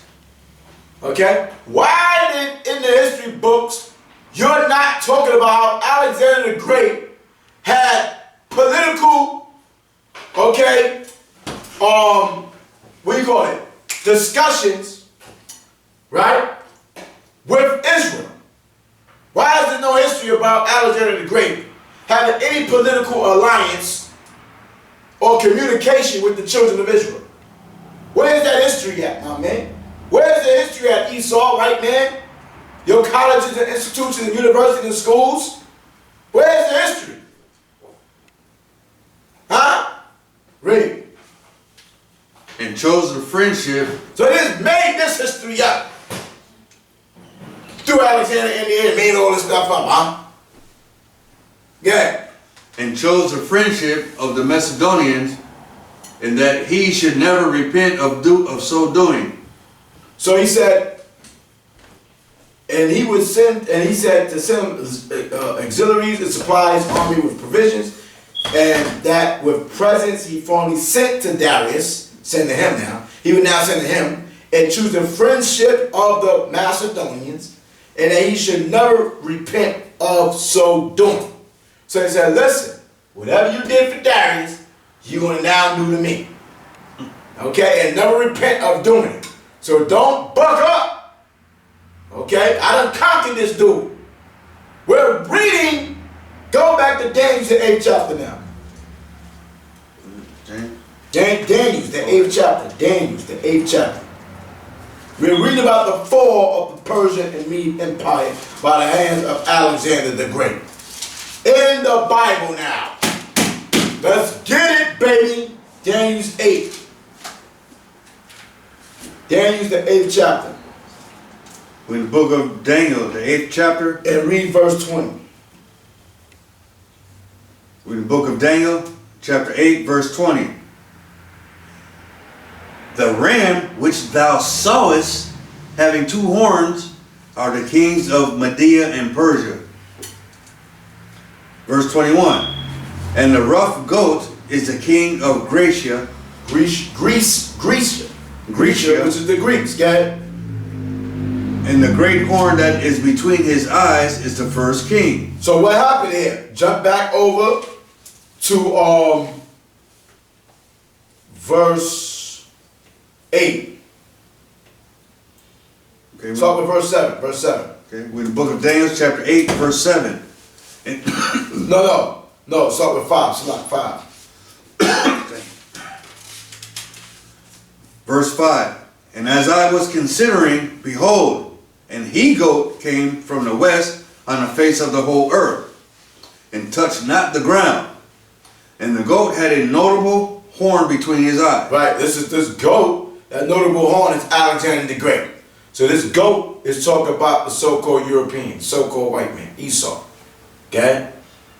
Verse 6. And he came to the ram that had 2 horns. And he, Alexander the Great, okay, came to the ram that had 2 horns, which I had there seen standing before the river. which I had seen standing before the river, and ran unto him in the fury of his power. Okay? Verse 7. And I saw him come close unto the ram, and he was moved with shoulder against him, and smote the ram, and brake his 2 horns. And there was no power in the ram to stand before him. Because he fled back into Persia and took his family. Read. But he cast him down to the ground, and stamped on him, and there was none that could deliver the ram out of his hand. See that? And there was none to deliver the ram out of his hand. Stop. So let's go back to the Josephus. Okay? Go back to the Josephus, and we're reading, but the high priest. But the high priest answered the messengers that he had given his oath to Darius not to bear arms against him. Oh boy. He paying oath. I made an oath with Darius. Yeah. And he said that he would not transgress this while Darius was in the land of the living. So Darius was still alive. So he said, we're going to keep our oath because he's still alive. Yeah. Upon hearing this answer, Alexander was very angry. Very what? Angry. Yeah. And though he determined not to leave Tyre, which was just ready to be taken, yet as soon as he had taken it, he threatened that he would make an expedition against the Jewish high He priest. said before, so Alexander was very angry, determined not to leave Tyre, which was ready to be taken, right? Because he was over there. Yet as soon as he had taken it, he threatened that he would make an expedition against the Jewish high priest. He said, all right, you will go like that. After I take this damn city, this land here, I'm coming to what? Thou. Seest thou? Yeah. And through him teach all men to whom they must keep their oaths. So he gonna use them as an example. How you gonna keep the oath that I say? I'm gonna show you who you gonna listen to, my man. Okay, go ahead. Yeah, you know Esau. You don't forget Esau coming to get down. Go ahead. So when he had, with a good deal of pains during the siege, taken Tyre, So it wasn't easy. So he battled, right, with a deal of pains, but he finally took over Tyre. Go ahead. and had settled its affairs, he came to the city of Gaza. All these is cities, Tyre, Sidon, Gaza, all mentioned in the New Testament. Yeah. and besieged both the city and him that was governor of the garrison, whose name was Babe Missies. Babe Missies. Babe Missies. Babe Missies or Babe Missies. Off. Yeah. Verse 4.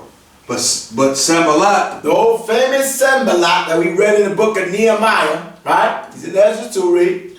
But Sanballat thought he had now gotten a proper opportunity to make his attempt. So now, see how this nigga switch sides? This is politics. So he about to switch sides. Read. So he renounced Darius. I ain't rolling with Darius no more.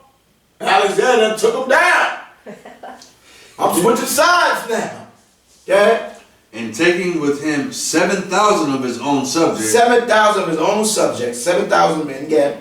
He came to Alexander. So check out this goddamn man. Alright? He's seeing what's going down. You know, oh shit. Alexander took Darius down, so now I got no power now with this dude. Okay, so now I gotta make my next best move. Okay, let me get 7,000 men and go to Alexander the Great and pledge my allegiance. Yeah? And finding him beginning the siege of Tyre, he said to him that he delivered up to him these men who came out of the places under his dominion. Here's my men. 7,000 subjects, 7,000 men for your army, Mr. Alexander the Great. Yeah? And did gladly accept of him for his lord instead of Darius. Right, gladly accept Alexander the Great of being his lord opposite of Darius. They said, the hell with Darius. Finished. Darius is finished. I gotta go to the next big thing. Right. You know what I mean? That man fled into prison, took his wives, children, mother, every damn thing. I'm out of here. Okay, let me go to Alexander and pledge allegiance to him. Yeah?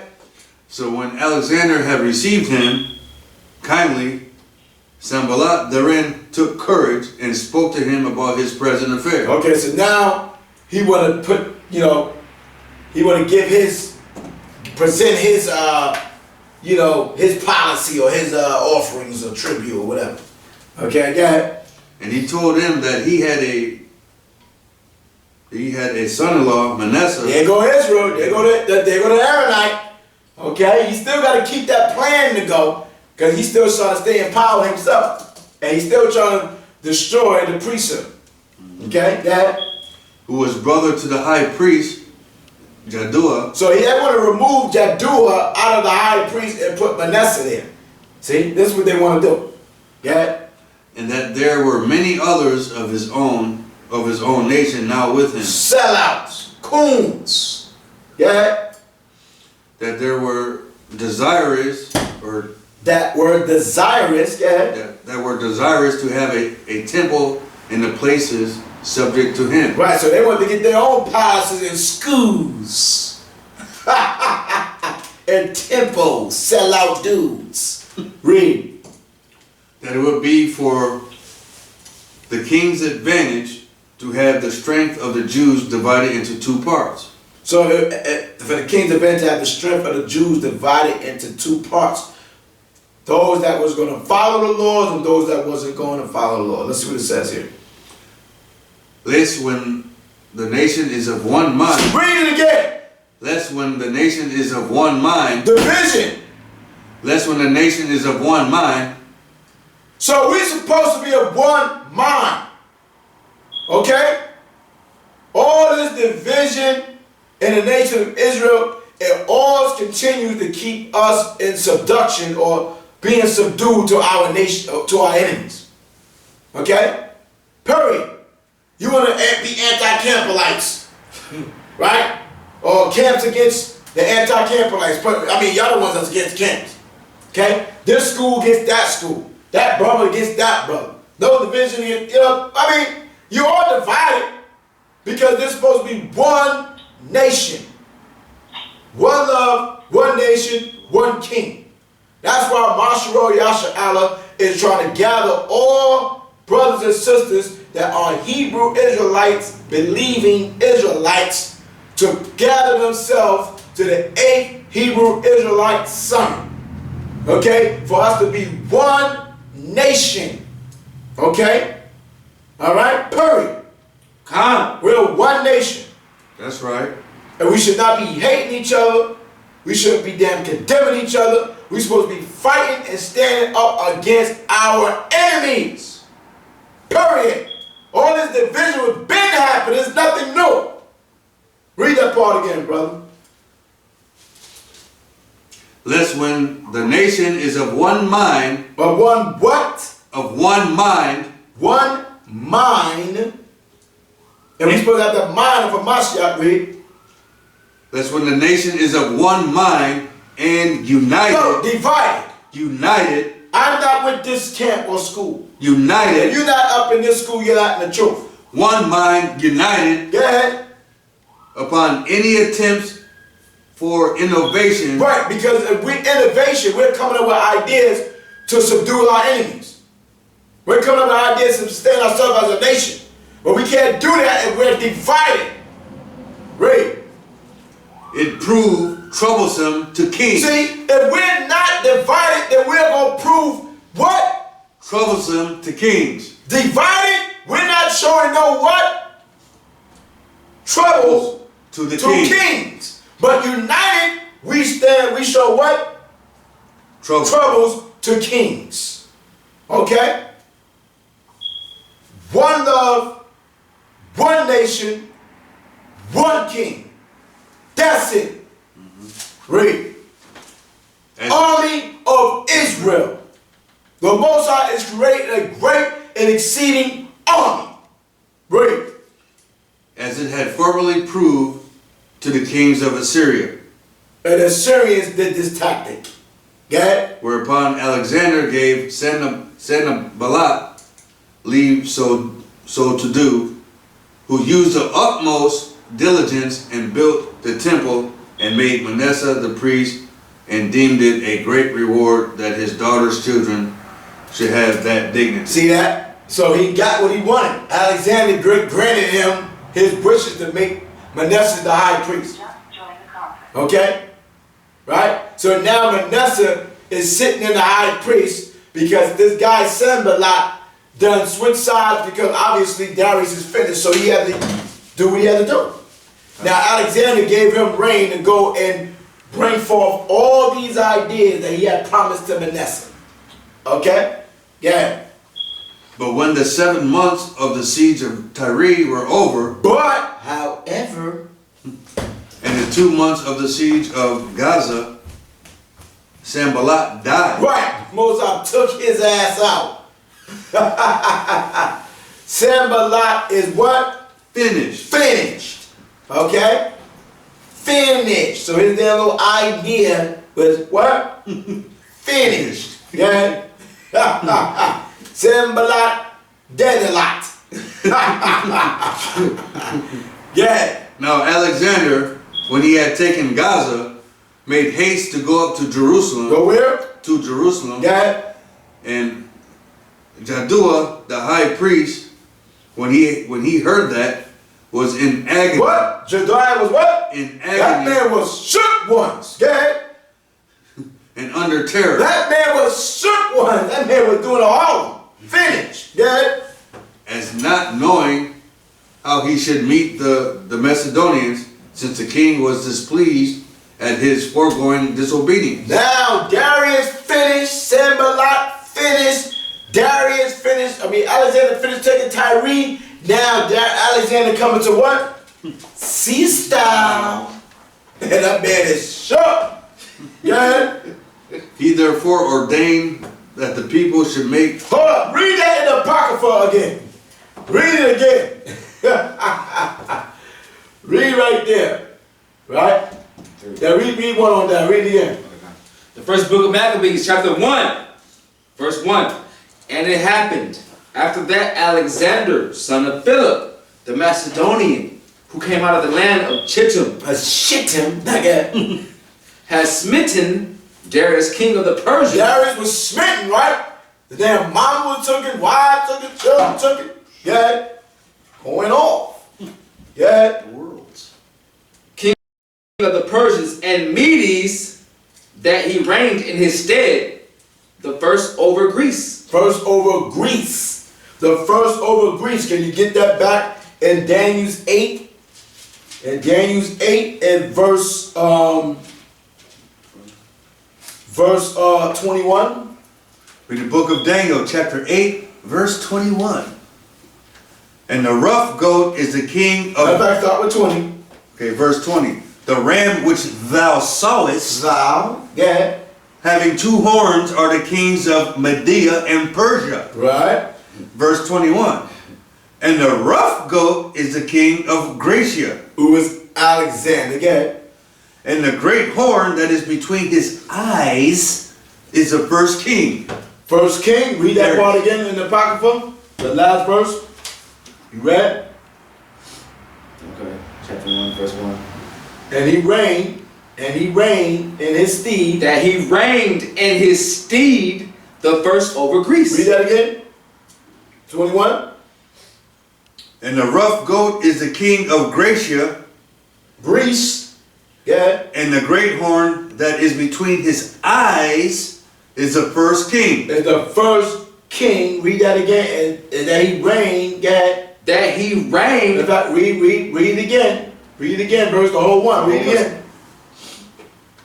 And it happened after that Alexander, son of Philip, the Macedonian, who came out of the land of Chittim, had smitten Darius, king of the Persians and Medes. Stop. Read James 8:20. Verse 20. The ram which thou sawest, having 2 horns, are the kings of Media and Persia. Which is Darius. Now you read. That he reigned in his stead, Okay. the first over Greece. The first over what? Greece. Read over here. Finish reading. Verse 21. And the rough goat is the king of Gracia, Greece, and the great horn that is between his eyes is the first king. Boom. So you want to know why they took out the Maccabees? Because Alexander the Great has been prophesied in the book of Daniels. They didn't get that one out. They didn't think that the Most High was going to give the Holy Spirit to those elders from Wood West, okay, to bring out this information. Okay? Period. Alright? So the Bible is true and the Bible is real. You people out there is not real about Yahweh B'Shem Mashak Yahushua. Let's finish reading over here in Josephus. Huh? Okay? So the Judea was shook ones. Okay? So go back. You forgot where you at? No, I got it right. Alright, bring it up. And therefore he ordained that the people should make supplications and should join with him in offering sacrifice to the Most High, whom he besought to protect that nation and to deliver them from the perils that were coming upon them. Whereupon the Most High warned him in a dream. What happened? They warned him in a dream. So the Most High warned them in a dream. I'm trying to find where I'm at over here. Alright, right. Therefore he ordained that people should plead. Alright, where you at? Bagging terror as not knowing how he should beat the Macedonians. The king was displeased with the foregoing disobedience. He therefore ordained that the people should make supplications and should join with him. That's where you at? Yep. And join with him in offering sacrifice to God, whom he besought to protect that nation, whom he besought to protect that nation. Wow! Whom he besought to protect that nation and to deliver them from the perils that were coming upon them. That's like the same thing in St. John 11:48. Let's get that. St. John 11:48. Because the high priest that was sitting on the throne knew that Mashiach Yahushua was the Savior.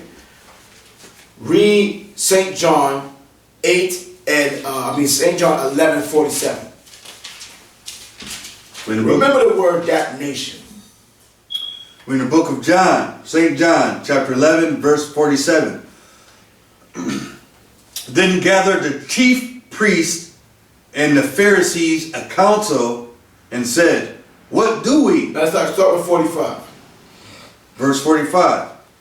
Then many of the Jews which came to Mary and have seen the things which Yahushua did, believed on him. Verse 46. But some of them went their ways to the Pharisees and told them what things Yahushua had done. Verse 47. Then gathered the chief priest and the Pharisees at council and said, what do we? For this man doeth many miracles. Verse 48. If we let him thus alone, sellouts, yeah, all men will believe on him. Yeah. And the Romans shall come and take away both. 5013C, I'm sorry. And the Romans shall come and take away both our place and nation. I'm sorry. I had to say it. I had to say it. I didn't know what came over me. Read it again. If we let him thus alone, all men will believe on him, and the Romans shall come and take away our 501c3. No time. Read, brother. Take away both our place and nation. Read. Verse 49. And one of them, named Caiaphas, being the high priest. So his brother was the high priest, so he knew he was the son of Aaron, Gad, or supposedly Gad. Read. Being the high priest that same year, said unto them, ye know nothing, nothing at all. Right, checking them. Gad. Verse 50. Nor consider that it is expedient for us that one man should die for the people. One man should die for the people.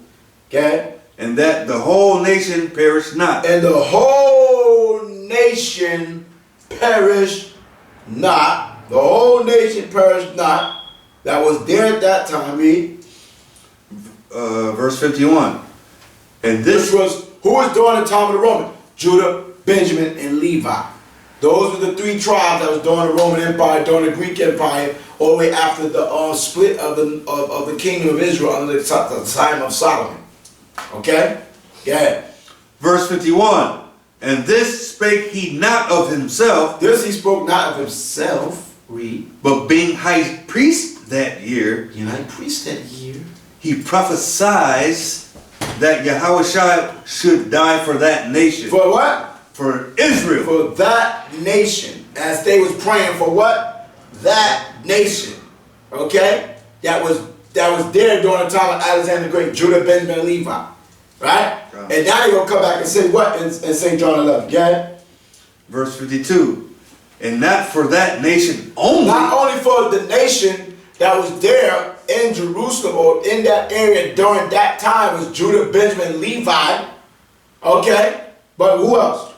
But that also he should gather together in one the children of Yahweh that were scattered abroad. The children of Israel that was scattered abroad. Abroad. What is abroad means? They wasn't during that time. They wasn't there. During Acts the 2nd chapter. Four corners of the earth. Okay? They was already over here on the western hemisphere. Period. James 1:1. Get that. Okay? The hell are you talking about? Caiaphas the high priest. Who we gonna believe? The high priest or thou? Okay? So it separated the two right there. It said, oh, not only for that nation only, right? But that also you should gather together in one the children of the Most High that was scattered abroad. What does the word abroad means? Abroad. Since y'all want to say like the northern kingdom was still there. What are you talking about, Negroes? It said abroad in or to a foreign country or countries. Period. Okay? That's what it means. So it wasn't in Israel. They wasn't around what you call Palestine. Okay? In that area.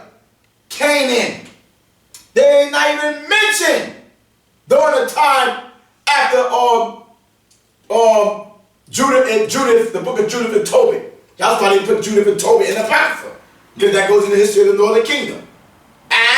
Esdras. Why are they going to put second Ezra in the Apocrypha? Because it's talking about the northern kingdom, the 10 tribes coming to America. That's why they put it there. That's why Tobit and Judith goes into the northern kingdom as well. Okay? What the hell are you talking about? Huh? It also gives you the understanding about Nineveh or Jonah. And all that was northern kingdom. Huh? Let me relax. Relax. James, what am I bringing up? The book of James, chapter 1, verse 1. James, a servant of Yahweh and of the Elohim, Hamashiach Yahushua, to the 12 tribes which are scattered abroad, greeting. Verse 2. My brethren, count it all joy when ye fall into diverse temptations. Okay, so James 1:1 to the 12 tribes which are what? Scattered abroad, greeting. That's the precept of St. John 11. Okay? So they was in a foreign land or foreign country. That's what abroad means. Doesn't mean they was right around Israel or none of that, simple ones. It says, out of thy own country in a foreign country or countries. So how is Israel still around the Middle East and they're not foreign countries or countries? We know all the countries and the surrounding people that was there. Because we was in captivity under them, under the Moabites, under them and all these different countries. So how is that going to be a foreign land, dummy? Or talking about going to Africa. We was south of Egypt and Africa. Right. We went down there, we dwelt there. Abraham stayed going to Egypt in that area. Okay? We fled into the interiors of Africa. Stop your damn lies, you people out there that's trying to say that the northern kingdom, so-called Hispanic, are not Israelites. And you want to base it off the complexion when the Bible says Ephraim is a mixed cake. Okay? And they have mixed themselves with the people. All right? Esau went and heavily penetrated the northern kingdom. Period. Okay? Right. All the history records, we got the lost tribes of promised lands here. Okay? Get a book. The American Indians, the history of the American Indians, right? By James Adair. All right? I was in the Bowman, this damn book was published. When was this book published? The history of the American Indians first published when? 1930. When? 1930. You niggas just came on a planet Earth yesterday. Shut up. By the National what? By the National Society of Colonial Names of America in Tennessee. And we could go on in this book and show you that they had records that the Native American Indians and Hispanics are Israelites. Period. Not in goddamn Africa. The hell out of here. You niggas stay trying to go to Africa. Israelites, not an Israelite. Right. 12 tribes of promised lands. We got the books. Okay? So you people running your damn mouth. Okay? First people. Right? Right in this book, they got the what you call that symbol right there, right? Right? The Shield of David. In this book, they got the Native American Indian with the Shield of David on the damn, what do you call the little boat they used to ride in? The canoe, right? The canoe. Okay? And then they go into the crown. All that is scripture. Okay? But I didn't want to go into the Native American history, but I could. But we ain't going to go into that right now. I was going to try to find the damn Shield of David for you. But I can't find it right now because I got to damn highlight the page. Gonna be looking forever. Okay. What did you say though? We're going to do a class about it. Right, we're going to do a class on it, man. Okay, we're going to do a class concerning the northern kingdom being Israelites. Okay, read. Finish reading where we was at, though. I'm fine. Josephus. And you can look at the video that Zabak and myself did concerning the things stealing. Okay, and we went into the history of the Native American people. Okay, We did one too, right? yeah, we did a little one too as well. Here, go right here. What you see right here, brother, on the TP? Huh? What you see right here? There you go. On the boat, right there. Indeed. What else you see here, brother? Going off. The shield of David. Man, going off, man. The shield of David, okay? And if you can see, right? I know you can't see it. I ain't got nobody manning the camera, but it's right here, right there. Okay? So I guess they was worshiping Molech going off too. Okay? And why would they worship Molech? How did they know about Molech? Who was Molech attached to? But Israel. Huh? We read about Molech, we talk about Israel, right? So why is the Native American got Molech then? Are they Israelites? Are they Israelites? Oh, the Israelites. Okay. Yeah, man. Yeah, man. Boom. Read. To Josephus. Yeah, Josephus. All right, we're going to go back again. Chapter 8, verse 4. And therefore he ordained that the people should make supplications and should join with him in offering sacrifice to the Most High, whom he besought to protect that nation. Right. Yeah. And to deliver them from the perils that were coming upon them.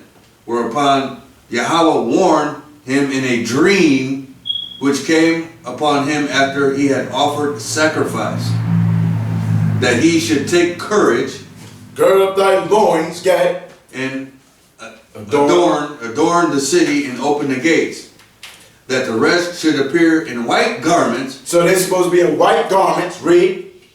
But that he and the priest should meet the king in the habits proper to their order. Right, because the high priest was given a direct commandment of what garments to wear. They had the priestly garments with the pomegranate on it, which is the shape of the shield of David. Thank you. Huh? Read. Which, Yeah. without the dread of any ill consequences, which the providence of Yahweh would prevent, So don't worry about it. I got you. Read. upon which, when he rose from his sleep, he greatly rejoiced, and declared to all the warning he had received from Yahweh, according to which dream he acted entirely, and so waited for the coming of the king. And mind you, this brother did not sell out the priesthood. He didn't marry a damn heathen. It was his brother Manasseh. Okay? So go ahead. Verse 5. And he was honorable still because he did honor what? The oath that he made and the agreement he made with Darius. And see how the Mosai still protected Israel. Okay? Right. Yeah. And when he understood that he was not far from the city, he went out in procession with the priests and the multitude of the citizens. The procession was vulnerable, and the manner of it different from that of other nations. Yeah. It reached to a place called Sapha, which name translated into Greek signifies a prospect, for you have thence a prospect both of Jerusalem and of the temple. And when the Phoenicians and the Chaldeans, right? Go ahead. when the Chaldeans, Africans, heathens, right, that followed him thought they should have liberty to plunder the city. So now they think because we left the city, now the heathens want to plunder the city. They want to go. They want to go. Right? So now they say, oh, they leave the city, so we gonna take everything. Right? You see how these heathens always waiting to destroy? Yeah. And torment the high priest to death. Right, and torment the high priest. Man, these people are something else. Yeah. Which the king's displeasure verily promised them. Right. So they weren't supposed to touch the king. I mean, touch the priest because Alexander was in communication with him. Read. The very reverse of it happened. The very what? Reverse of it happened. You wanted them, what? Torment the high priest and plunder the city. The very reverse is going to happen to thou. Yes, boy. Bring it out. Yeah. For Alexander, when he saw the multitude at a distance in white garments, yeah. while the priest stood clothed with fine linen, The priest had their fine linen on, yeah. and the high priest in purple, And the high priest was wearing what? purple and The high scarlet, priest was wearing purple. So everybody was not wearing this purple and scarlet. Only the high priest was wearing purple and scarlet. Okay? You had other people that was wearing what? You had the multitude, which is Israel, wearing what? white garments. White garments, right? Okay. GOCC. Just to give you a picture, right? Right? Then you had, what is that? Who else? White garments, and then the Levites wore what? Fine linen, Fine linen, right? Like we wear linen garments, like when we wear the Power Ranger suits. Usually it's out of some linen or cloth or whatever, right? We wear the linen, right? I'm just saying, I'm just making jokes here now, but relate to it. Again, with his mitre on his head. hold on, we had what? Mitres. Oh, so we be looking like Arabians and off meat trees, Oh, yeah, meat trees. right? These is the diadem, but we had the meat trees, okay?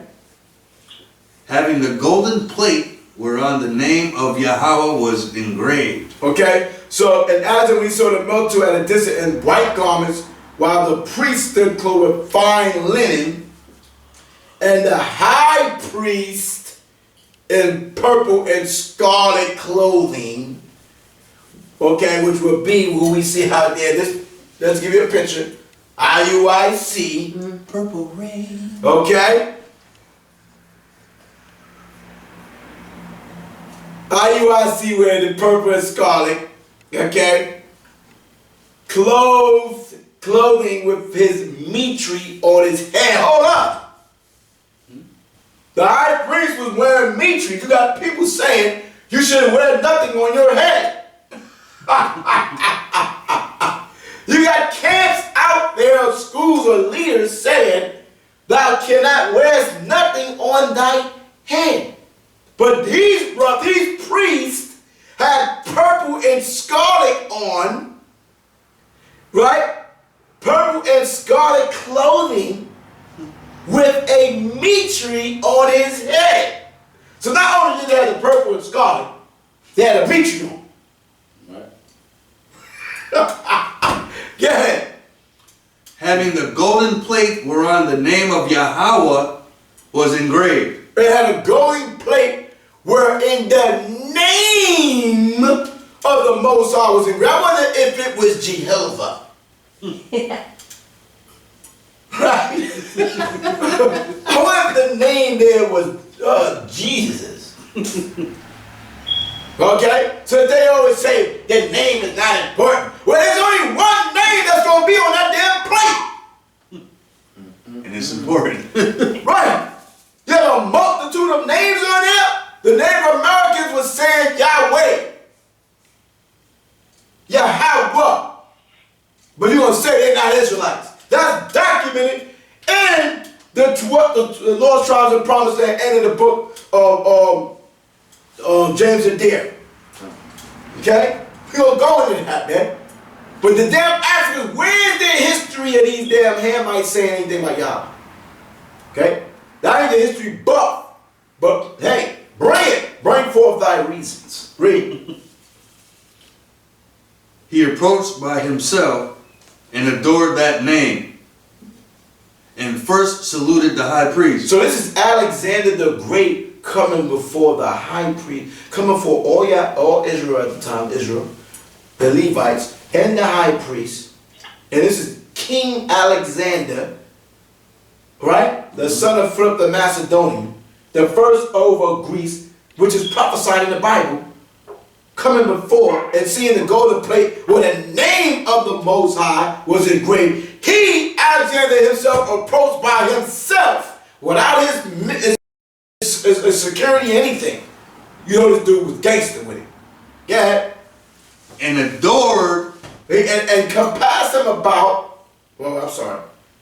And adored, and he what? Adored that name, Yahweh. Adored that name? Adored that name. Yahweh, not Ahaya. There's no Ahaya on that golden plate. There is no Jehovah. There is no God. There is no Jesus. Jehovah. Read. And first saluted the high priest. And first saluted the high priest. Boom. So respect to the high priest. God, he's the king. He just came and took everybody down. The world had the world quiet. That's what I want you to get. When Darius, you know, damn, I lost that point. We had the world shook. Okay? Okay? The Jews also did all together with one voice. With what? One voice. Two voices. One voice. Three voices. One voice. One voice. Go ahead. Salute Alexander. Go ahead. And so Israelites saluted, Edomite Israelites saluted a Greek, a Macedonian. Go ahead. And encompassed him about. Go ahead. And they surrounded him. Go ahead. Whereupon the kings of Syria and the rest were surprised at what Alexander had done. So now that so they're showing you that all these other nations that had joined Alexander's army, which when you look at the 300, those are a bunch of nations fighting against the 300. Okay? Go ahead. And suppose him disordered in his mind. They thought he was crazy. Right. Thought the man was bugging out. This nigga is crazy. This damn Edomite is crazy. Go ahead. However, Parmenio alone went up to him and asked him how it came to pass that when all others adored him, he should adore the high priest of So now he's like, why are you adorning, why are you giving these dudes props and respect, man? Alexander, read. To whom he replied, I did not adore him, but that Yahweh, who hath honored him with his high priesthood. So now he's giving homage to Yahweh, right? Then he set up this order of the high priesthood. Read. For I saw this very person in a dream. What? For I saw this very person in a dream. What? For I saw this very person in a dream. So not only did Daniel saw the vision in the dream concerning Alexander the Great coming to conquer over the ram with the two horns, being the goat, the he-goat, the first of the Greeks, but the Most High sent Alexander the Great a dream of his conquest. Another reason why they didn't want to bring this information out, man. It crushes them. It crushes them, man. You see what I'm saying? Yeah. In this very habit, when I was at Dios in Macedonia, who when I was considering with myself how I might obtain Dios, Dion,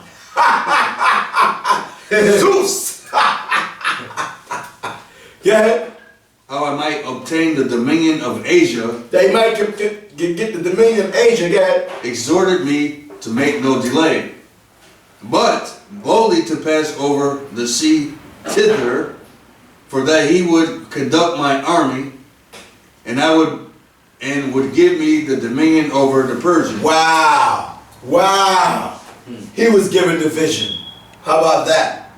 Yeah. Whence it is that, having seen no other in that habit, Right. He ain't seen nothing else up until this point. Yeah. and now seeing this person in it, Yeah.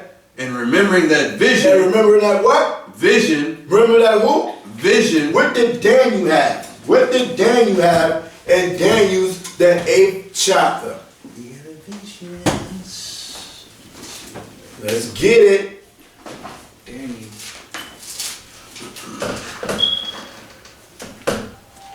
Daniel's 8:2. 8:1. In the 3rd year of the reign of King Belshazzar, a vision appeared unto me. And this was during the Babylonian captivity. He wasn't even in the Persian and Mede captivity. Babylon captivity lasted 7 years. So this was before, way before Alexander came in the park. Okay? Daniel had that which appeared unto me at the first, and I saw in a vision, and it came to pass when I saw that I was in Shushan, in the place whence is the province of Elam. I saw in a vision.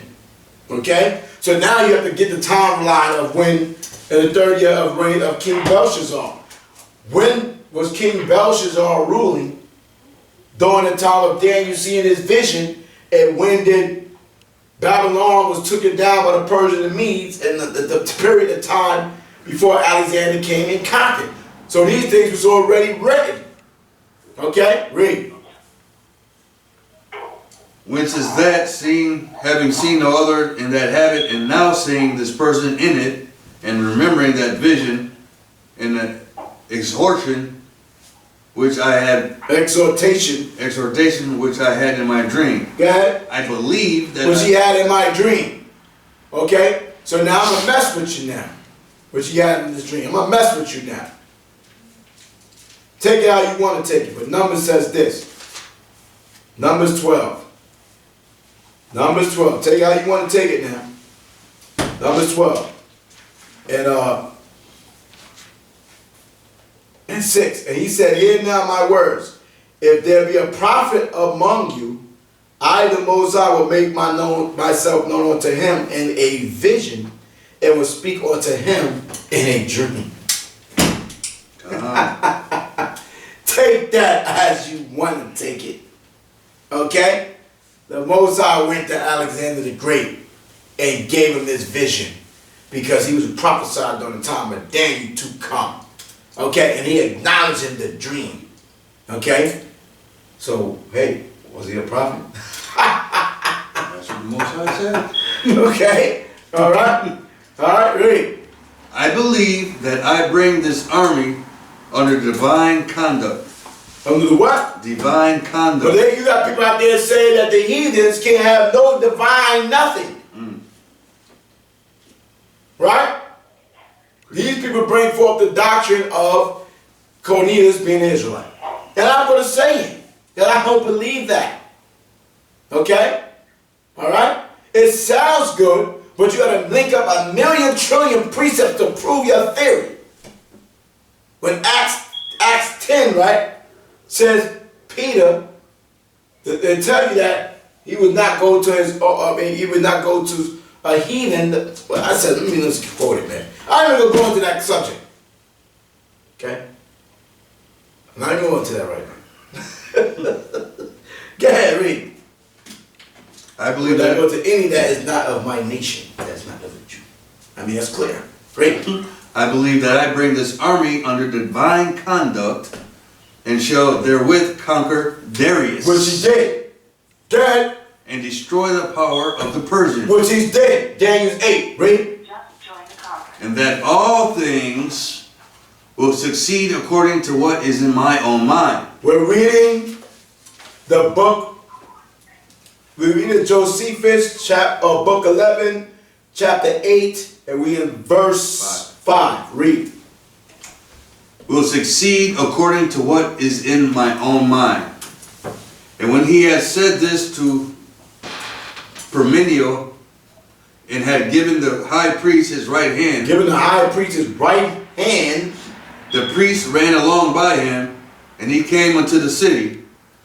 And when they went up into the temple, so Alexander was running. The high priest, he given the high priest his right hand, and the priest ran. So he was running. The high priest was holding the hand of Alexander the Great, running to the temple. How about that? Go ahead. and when he went up into the temple. And he went up into the temple. And he went up into the temple. Go ahead. He offered sacrifice to Yahweh. So we have a heathen, Alexander the Great, a Macedonian, that ran holding hands by a high priest into the temple of the Most High, offering sacrifice to the Most High. So that cuts that doctrine out there of what they try to say, that no heathen can have any divine or worship the Most High or give homage to the Most High. That would make no sense when we had a law of strangers. So that don't make no sense. Okay, because when they go to talk about Cornelius, and I went right back to it. I know this. I'm trying to hammer my mouth. I don't give a damn. I'm going to come right back and bang on you. Period. Now there was a certain man in Caesarea called Cornelius, a centurion of the band called the Italian band, a devout man, and one that feared the Most High with all his heart. So you're trying to say no nation outside of Israel can be religious or worship the Most High. So how do you explain the law of stranger? How do you explain it? Okay? How do you explain Alexander now? Now this is wrong. Alexander, everything we're reading is Daniel's 8. And Nehemiah. And Ezra. So, what's going on here? I ain't really going on in because I ain't really prepared, but I already went through this thing a little bit before. So I ain't really link up everything like I want to so it can be crispy. Okay? Just wanting you to know. But I will get better and better on it. Read. So Alexander is running with the high priest holding his right hand into the temple of the Most High and giving sacrifice to the Most High. Yeah. According to the high priest's direction. So the high priest is directing him how to offer the sacrifice to the Most High. Yeah. And magnificently treated both the high priest and priest. And magnificently he dealt well with the high priest, the Aaronites, and the priests, which are the Levites. Yeah. And when the book of Daniel was showed him. Here we go. What book we was reading earlier? The book of Daniel. And when the book of Daniel was showed him wherein Daniel declared that one of the Greeks. That Daniel declared that one of the Greeks, right? Let's read it. Get Daniel's 8. Get Daniel's 8 and 21. Let's read it.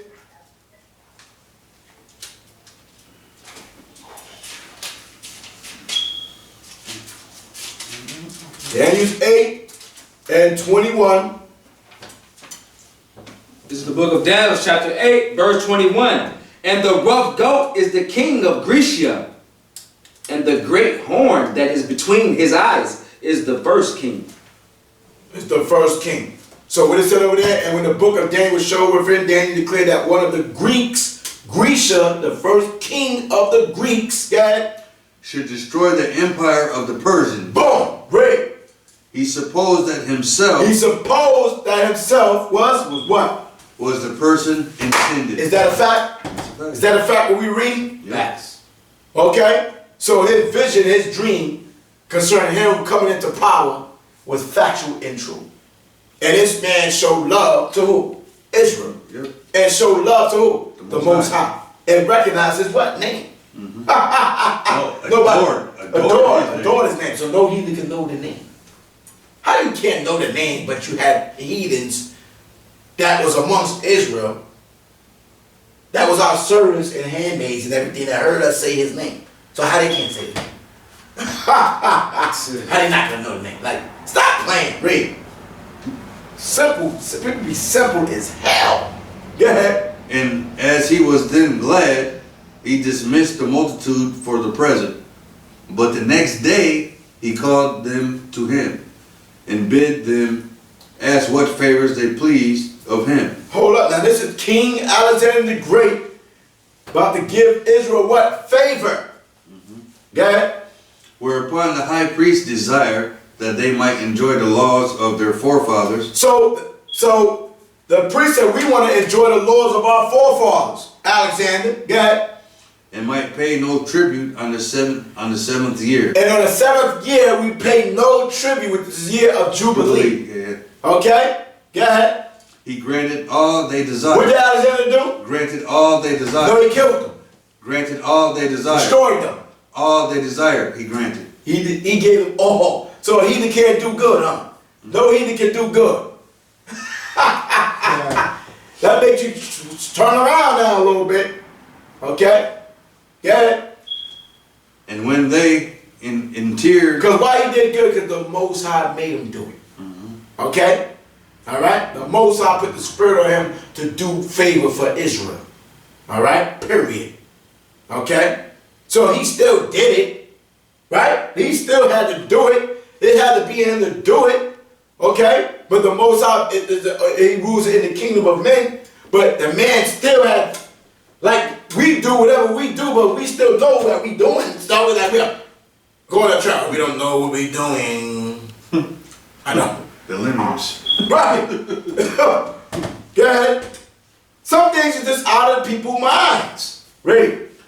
He granted all they desired, and when they entreated him,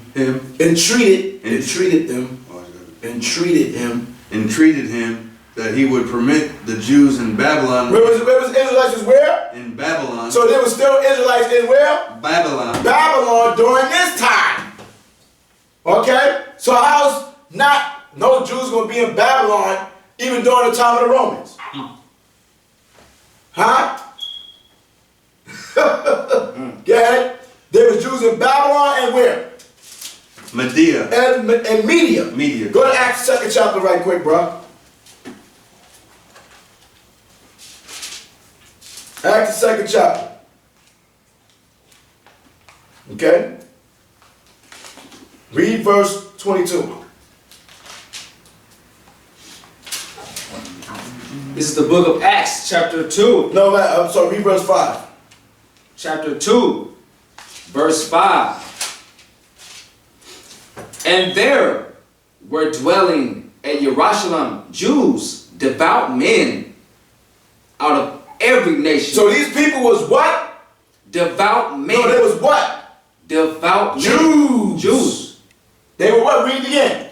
And there were dwelling at Jerusalem Jews. They was dwelling in where Jerusalem Jews, got devout men. Religious men, holy men, righteous men, worshiping the Most High, read. Out of every nation. Out of every nation. Can you read? And when they entreated him that he would what? Permit the what? Jews in Babylon and Media to enjoy their own laws also. So now these people, these Jews that was out from every nation, was in what nation? Coming out from what nation? Read verse 8. Verse 8. And how here we every man in our own tongue wherein we were born. Parthians. Verse 9. Parthians. Okay. And Medes. Stop. And Medes, right here, says right where. And when they entreated him that he would permit the Jews in Babylon and Media to enjoy their own laws. So we had Israelites that was in Parthia, Medes, and Elamites, which was the Persians came from. The Persians and Elamites, and the dwellers in Mesopotamia, and in Judea, and in Cappadocia, in Pontus, and Asia. Verse 10. Phrygia, and Pamphylia, in Egypt. So we had Israelite Jews in Egypt, right? And in parts of Libya, North Africa, about Syrian, and strangers of Rome, Jews, and proselytes. Verse 11. Cretes and Arabians. The same Cretes that was in Timothy, Arabians. So stop it. Those is Israelites and not damn Gentiles. That's right. Cut your damn lies out, you damn devils. Ray, finish reading and Josephus. Excuse me. It's like He willingly promised to do hereafter what they desired. And when he said to the multitude that any of them would enlist themselves in his army on this condition, that they should continue under the laws of their forefathers and live according to them, he was willing to take them with him.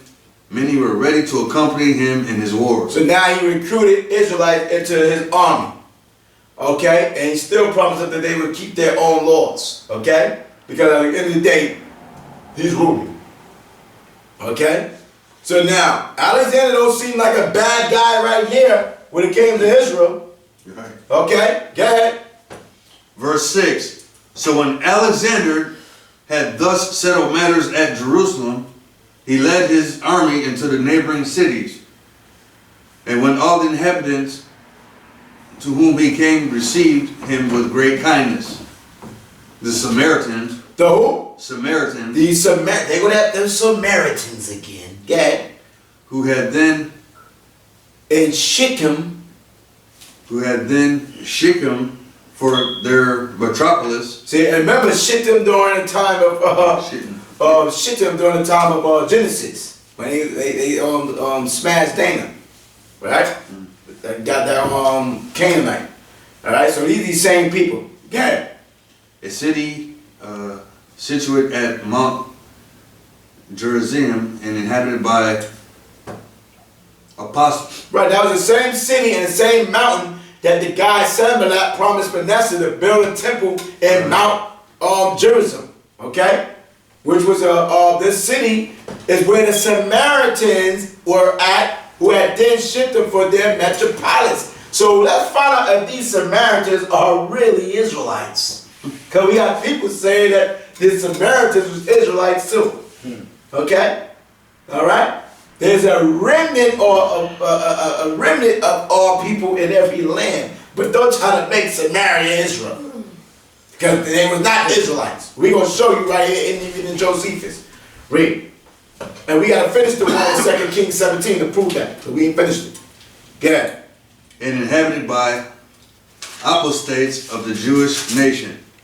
Was occupied by who? Apostates. Apostates. Okay, where you at? Apostates. Yeah, apostolates, right? Apostolates, that's what it says? Right. The apostates, okay, of the Jewish nation. Inhabited by the apostates of the Jewish nation. Read 2 Kings 17 and verse 22 on down. Okay? In the book of 2 Kings, verse 17, chapter 17, verse 22. For the children of Israel walked in all the sins of Jeroboam, which he did, and they departed not from them. Until the Most High, verse 23, until the Most High removed Israel out of his sight. Yeah. As he had said by all his servants and prophets, and the prophets. The prophets. Come. So was Israel carried away out of their own land to Assyria unto this day. Yeah. Verse 24. And the king of Assyria brought men from Babylon. The king of Syria brought men from Babylon, yeah. And from Shutath, right? Katath. And from Avia, and from Hamath. And from Sepharvaim. Yeah. And placed them in the cities of Samaria. Where you place these people at? In the cities of Samaria. Yeah. Instead of the children of Israel. So there was an Israelite. Instead of the children of Israel. Yeah. And they possessed Samaria and dwelt in the cities thereof. And dwelt in the city thereof. And when you read on down, it goes into they converted to customs and all that. Okay? So Israel was removed and they was put in captivity under what? The Assyrians. Okay? On to this day. But that was talking at that particular time. It was in the reference there because they came out of the Assyrian Empire when you read the book of what? Judith in the book of Tobit. Come. And Esdras. that they took out the Bible. Okay?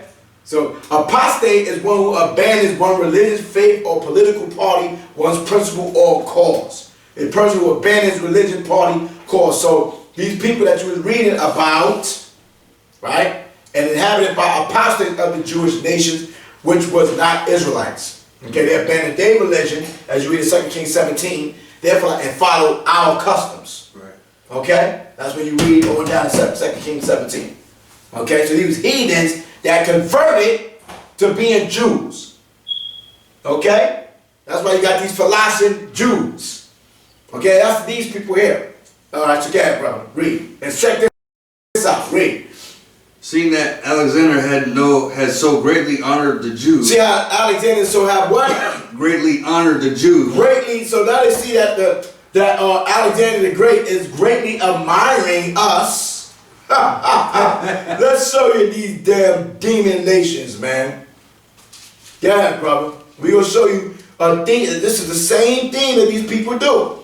There's nothing new. Go ahead. Determined to profess themselves. What? They determined to profess themselves as Jews. Now they see that Alexander the Great showing us love. Says, now they want to be Jews. How about that? That's right. Okay? Right? And where also is that same statement mentioned at? In the book of Esther. Okay? In the book of Esther. Right? Go to the book of Esther. Alright?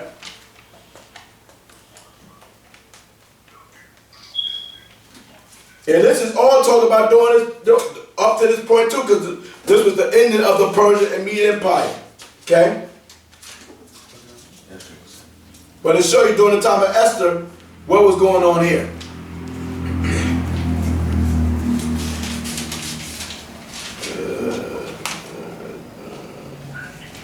And where is it? Finish Esther. We're in the book of Esther, chapter 8, verse 16. We're going to show you the same thing happened in the Persian and Median Empire during the time of Queen Esther the Benjamite, and when she helped save us from Mordecai and Esther from Haman, the damn Edomite, okay, that conspired to destroy us during that particular time, okay, and how these heathens cleaved in. Read. Verse 16. The Jews had light and gladness and joy and honor. And what? Honor. Go ahead. Verse 17.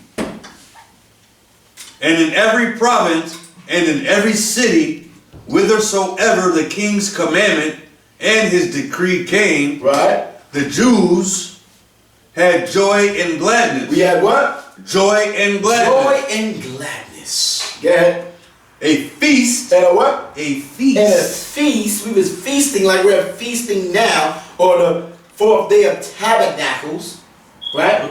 I'm sorry, Hanukkah going off. But see, what I did say is that Hanukkah, Feast of Dedication, is patterned after the Feast of Tabernacles. We're going to read about that tomorrow.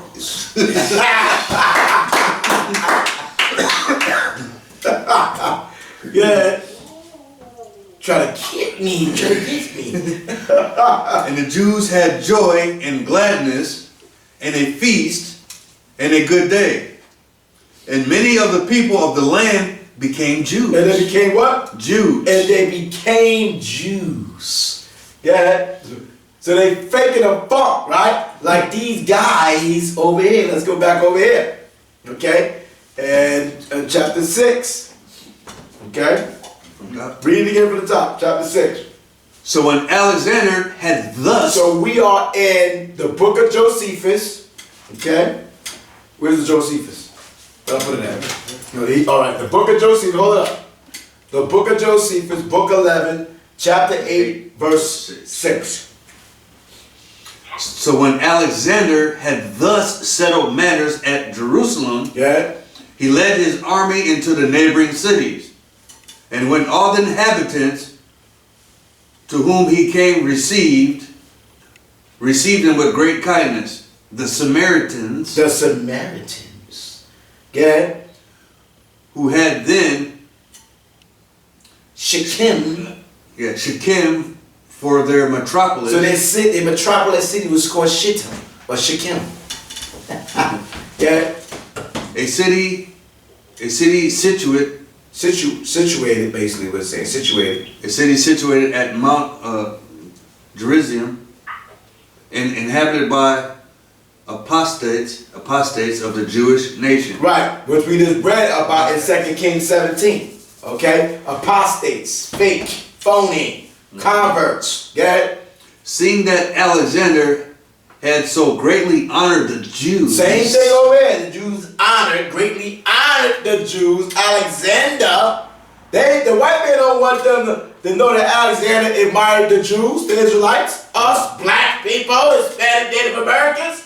They exalt Alexander the Great. The great patriarch and conqueror. But he honored who? The Jews. The Jews. The niggas. Yeah. Determined to profess themselves. And now they want to profess themselves. So Alexander so greatly honored the Jews, right? Determined himself also to what? Profess themselves as Jews. So even Alexander wanted to be a Yehudi, a Yahwadah. How about that? Okay? How about that? All these heathens want to be what? Israelites. Huh? So just because some people pop up from goddamn I'm sorry. Y'all got these doctrines of people popping up everywhere talking about the Israelites. I'm African Hebrew. Everywhere. Damn Israelites. Goddamn E.T. in them is an Israelite. Okay? Everybody's an Israelite now. Read, bro. You know what I'm saying? God dang. Everybody gotta be Israelite. John Travolta is an Israelite. Bruce Lee is an Israelite. Right? The Irish are Israelites. The Italians are Israelites. Your favorite celebrity is an Israelite. Anybody you want to make up is an Israelite. Bob Marley is Israelite. Okay? Not. See that? Alright? Just because they dark skin doesn't make them Israelite. Because their fathers could have been white, Chinese, Japanese, Africans, Arabs, East Indian. Like, what's this girl that everybody loved? The rapper girl? Nicki Minaj. Her father is Elon. She's a damn Persian. Okay? A lot of these celebrities are nothing but tares. They have them heathen fathers and black mothers or Hispanic mothers. Okay? Period. Alright? So they want to beat us. So it's nothing new. These people want to beat us. Read. For such is the disposition of the Samaritans. So for such is the disposition of these Samaritans wanting to beat us. As we have already. So it was really saying that these Samaritans determined to profess themselves Jews, okay? All right? They profess themselves to be Jews, okay? And Alexander worshiped the Most High. Okay? Period. Read. As we have already elsewhere declared that when the Jews are in adversity. Read it louder and stronger, brother. You read the main point. Bring out the energy, man. Going off. As we have already elsewhere declared that when the... Where's elsewhere? We just read it in the book of Esther. That's elsewhere. How you going to say this is not the Bible? Read. As we have already elsewhere declared. Yeah, we already declared it. Just now. The book of Esther, chapter 8, verse 16 through 17. Thank you. Thank thou. Go ahead. That when the Jews are in adversity. When we are in adversity, catching hell, picking cotton, going in and out of jail, going niggas bitch, whereabouts in coons, first, five, last, high. What happened? They deny that they are of kin to them. They deny that they are kin to us. They don't profess us. Right? They don't want to be down with us. they confess the truth, and then they confess the what? Truth. Then he gave me to confess the truth that what? I mean, that's when they confess the truth. Because he's going to tell you. But they confess the truth that they know they're not what? Israelites. Get it? But when they perceive that some good fortune hath befallen them, Oh boy, here we go. Right? Read. they immediately, When? Immediately. Get pretend, what will they do? pretend, No, the Africans are Israelites. they pretend, The Ethiopians are Israelites. immediately pretend, Okay, that's how they try. Get it? they immediately pretend Pretenders. Get it? to have communion with them, or us, the Israelites, Right, the real Jews. Get it? And Israelites. Get it? saying that they belong to them, or Say that they belong to us. Okay? Get it? and derive their genealogy from the prosperity of Joseph, Ephraim, and Manasseh. So they try to cleave to Joseph's children. To the tribe of Joseph, Ephraim and Manasseh. Right? Okay, so you got these Negroes trying to make them Hamites, them Ephraimites, and Manassites.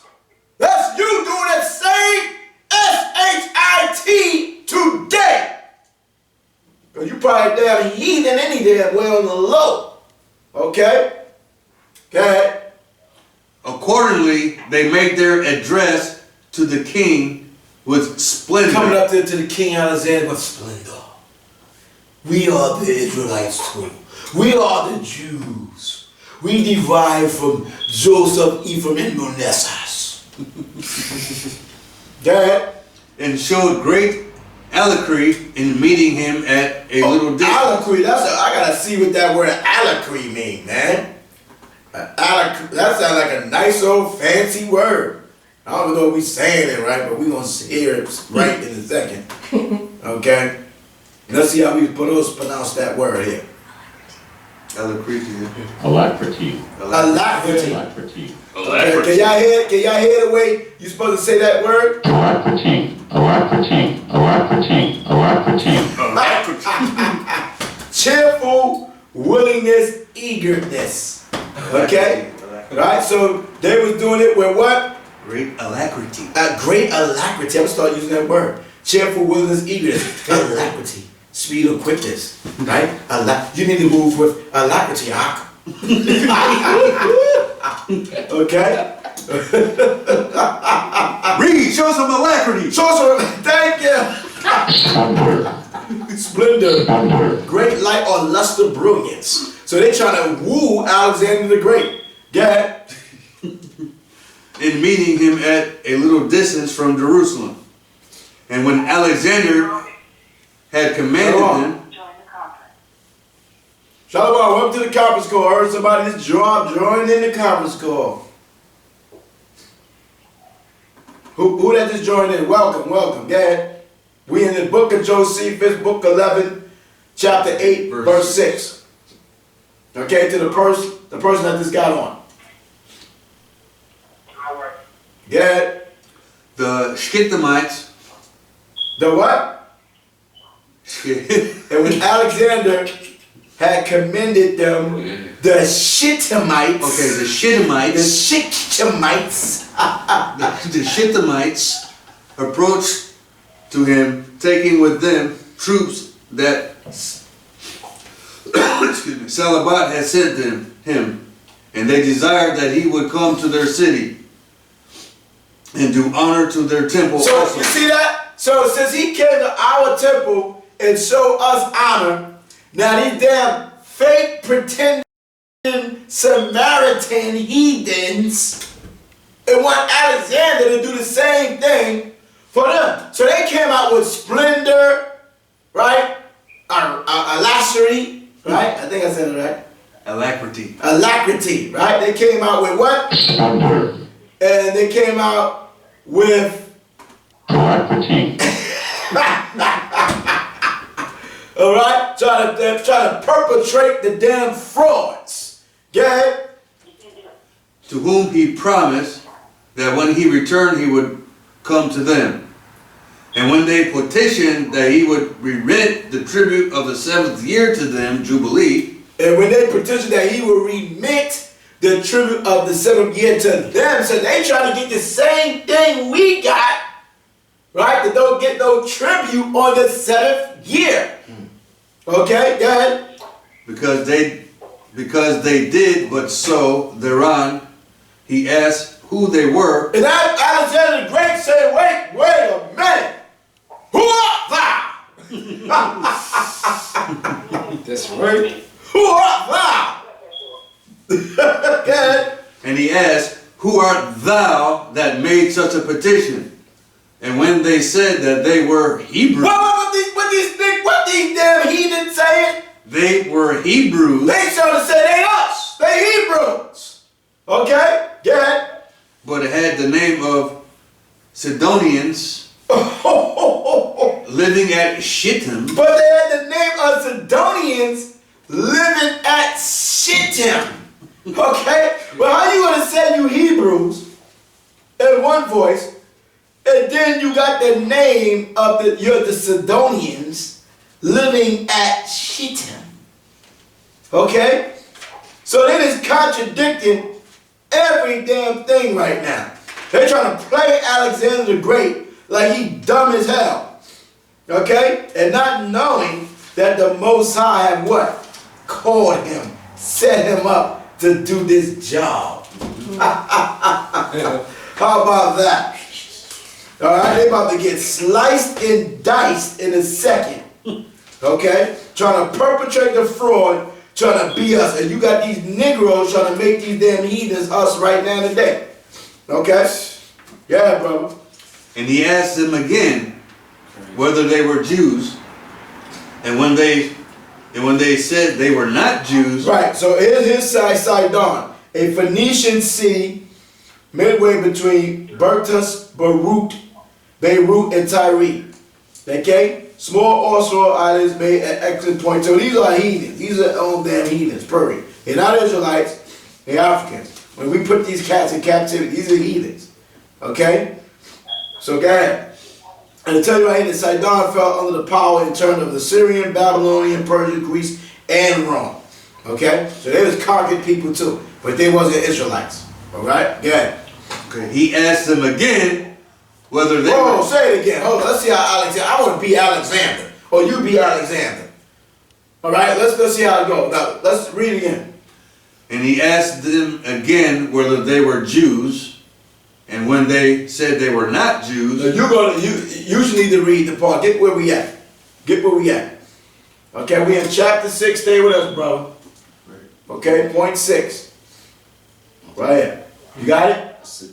Hebrews. But had the name of Sidonians. Right. Living that Shittim. So let's follow what he reading. You finish reading. Okay. Living that Shittim. Okay? Living that Shittim. Not you. Okay. The captain. Read. All right. Living at Shittims.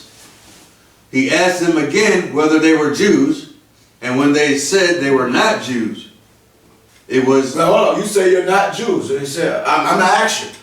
Are you Jews? They were not Jews. No, you acting now. Okay. You them. I'm Alexander. You them. Okay. You narrate and you play the part. Stop looking at the thing, man. What's going on, brother? You read the part. And he asked them again whether... Are you Jews? Are you the Jews? This man is going off. He said, yo, you can't act for me, man. Are you the Jews? No. I thought you were talking with the Jews. Yeah, go ahead. Really. But it was to the Jews, said he, that I granted that privilege. It was to the Jews that I granted that privilege. Negro. Go ahead. However, when I return, this is what Alexander is saying to these niggas that was perpetrating a fraud. Right? He said, I'll read it again. Alright? And when they petitioned that he would remit the tribute of the 7th year to them, because they did not sow thereon, Alexander asked who they were that made such a petition. Who art thou? And when they said that they were Hebrews, but the name of the Sidonians living at Shittim, he asked them again whether they were Jews. And when they say what? We are not. Then Alexander said it was to the Jews, said he. Now he just lied and said you the Hebrews, you Jews. Now you lied, you caught. They said, I granted this prayer, however, when I return, and I am thoroughly informed by you of this matter, I will do what I shall think proper. So when he comes back, he gonna set it on them. Okay? And then this man, he took leave of the Shittilites. They almost sound like shitlings. Yeah, chicken. They sound like shitlings, right? But ordered that the troops of the Sanballat should follow him into Egypt, because there he designed to give them lands, which he did a little after in Thebes when he ordered them to guard the country. So we're on the last chapter, the last verse. The last verse. Okay, so now Alexander went into Egypt, trying to take over Egypt. Okay? And this was his last stand up, I believe, after this. Okay? Verse 7. Now when Alexander was dead. Now Alexander was dead. He went to campaign in Egypt, didn't make it. Okay? The government was parted among his successors. The government was parted among his successors. Is that in the Bible? Go to the book of Daniel, the 8th chapter. Okay? Unlocking the mysteries of the Bible. And all glory goes to Abanaw Yahweh Ba'Shem HaMashiach Yahweh Shah. Daniel, the 8th chapter, and read the 8th verse. Daniel 8 and 8. In the book of Daniel, chapter 8, verse 8. Therefore the he-goat waxed very great. And when he was strong, the great horn was broken. And for it came up 4 notable ones toward the 4 winds of heaven. Verse 9. And out of one of them came forth a little horn. Stop. Read it again. Verse 9. And out of one of them came forth a little horn. No. Therefore the he-goat waxed great, and when he was strong, the great horn was broken, and for it came up 4 notable ones toward the 4 winds of heaven. Read what you read over here in chapter in Josephus again. Now when Alexander was dead, the government was parted among his successors. Now when you go to Daniel's 8 and 22, read. You get Daniel's 8, you get Apocrypha Maccabees 1. Okay. We book of Daniel chapter 8 verse 22. Now that being broken, whereas 4 stood up for it. What? 4? What? 4 stood up for it. 4 stood up for it, which was Alexander, because he died. Okay? 4 kingdoms shall stand up out of the nation. 4 kingdoms shall stand out of the nation. Go ahead. But not in his power. But not in his power, because all these generals is going to be ruling in their own power. Okay? Now read 1 Maccabees 1, and we'll start with verse 4. This is the first book of Maccabees in the Apocrypha, chapter 1, verse 4. And he gathered a mighty strong host. Start with verse 1 and read all through. So people that see it later can get the whole understanding. Read 1 Maccabees chapter 1, verse 1. First book of Maccabees, chapter 1, verse 1. And it happened after that Alexander, son of Philip, the Macedonian, who came out of the land of Shittim, and smitten. See, Shittim. Go ahead. Had smitten Darius, king of the Persians, and Medes, that he reigned in his stead, the first over Greece. Yeah. And made many wars, and won many strongholds, and slew the kings of the earth. Verse 3. And went through the ends of the earth, and took spoils of many nations, insomuch that the earth was quiet before him. Yeah, quiet, shook. Read. Whereupon he was exalted, and his heart was lifted up. Yeah. Verse 4. And he gathered a mighty strong host, and ruled over countries, and nations, and kings, who became tributaries unto him. Verse 5. And after these things he fell sick, and perceived that he should die. Verse 6. Wherefore he called his servants, such as were honorable. Such as what? Honorable. Honorable. Now when you read over here, right, in verse, was it 8? Yeah, finish reading. Finish reading. And had been brought up with him from his youth, and parted his kingdom among them. Right. So it's Daniel 8:8. And therefore read. Daniel 8:8. You got it? You still there? So remember this, read the whole verse again. I want you to listen to this, people. Read it again. 6. Okay. Wherefore he called his servants, such as were honorable, and had been brought up with him. Honorable, and that was brought up with him. Okay? Yeah. From his youth. From his youth. So these was his homeboys. Okay? Alright? So when you look over there, what word was the key word in the Apocrypha was what? Honorable. And Daniel 8:8, read it. In the book of Daniel chapter 8 verse 8. Therefore the he-goat waxed very great, and when he was strong, the great horn was broken, and for it came up. The great horn. Alexander the Great. Go ahead. The great horn was broken, and for it came up 4 notable ones. 4 notable ones, and over here they call them what? Honorable. Honorable. Notable. Honorable. Notable. Honorable. Same thing. 4.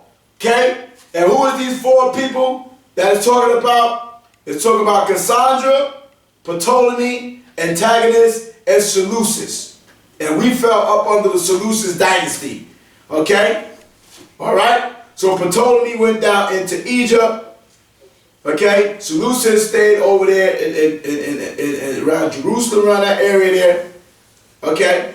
And then you have the rest of these 4 generals that took over Asia. Okay? Asia Minor, and over there going towards Italy and all that stuff like that. Okay? Alright? So you can look up these 4 generals. Okay? This is Bible history. Okay? And you want to say that this ain't true. We fell upon the Diadochi dynasty. I believe it was the Diadochi dynasty, which we fell up under the Hellenistic period. Okay? Under Seleucus dynasty. Okay? The Ptolemy dynasty was in Egypt. It would last up to the 30 BCE. Okay, so you can look up these different things, okay? So that's showing you that the Bible is prophetic. Okay, it is prophesying about the Greek Empire and going into what we call the Feast of Dedication and Hanukkah. And that after Alexander the Great, a certain king was going to pop up. Okay, so we're going to finish reading over here, which was Antiochus, because he was that evil root that we're going to read about tomorrow. Okay? That's why in verse 9 it says, and out of one of them came forth a little horn, which waxed exceedingly great toward the south and toward the east and toward the pleasant land, and it waxed great even to the host of heaven. This was talking about Antiochus. Okay? This is talking about Antiochus. Okay? So finish reading verse 7 in Josephus. Verse 7. And even in the Maccabees, it tells you the same thing. It tells you in verse 10, and there came out of them a wicked root, Antiochus. Okay? Antiochus, surnamed Epiphanes, son of Antiochus the king, who had been in hostage at Rome. The Roman Empire, the Rome was around that period too, but they wasn't empowered. Okay, to rule the whole world. Okay? So go ahead. Finish reading verse 7. Verse 7. Now when Alexander was dead, I'm sorry, I should have told you guys you could go on the BibleStudyTools.com to read the online Josephus. Okay? I should have said that earlier. Okay? Too late now, right? Way too late. Yeah. now I'm sorry, I should have told everybody from the beginning. You could have went to the online Josephus. Okay? BibleStudyTools.com. History of the Flavius Josephus, Antiquity of the Jews, Book 11, Chapter 8. Y'all can start from Chapter 7 and Chapter 8. So that's everybody's homework to go online, right? And Google, or just type in BibleStudyTools.com, and it goes into History of the Flavius Josephus, Antiquity of the Jews, Book 11, Chapter 7 and 8. And you'll read everything on your own that we was going through tonight. Okay? So again, sorry, going off.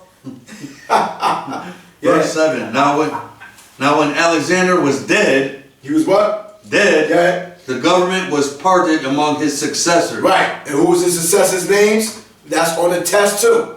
This is going to be on the test for thous, twos, peoples. We're going to have tests in the army. Cassandra, Ptolemy, Antagonist, and Seleucus. Yeah.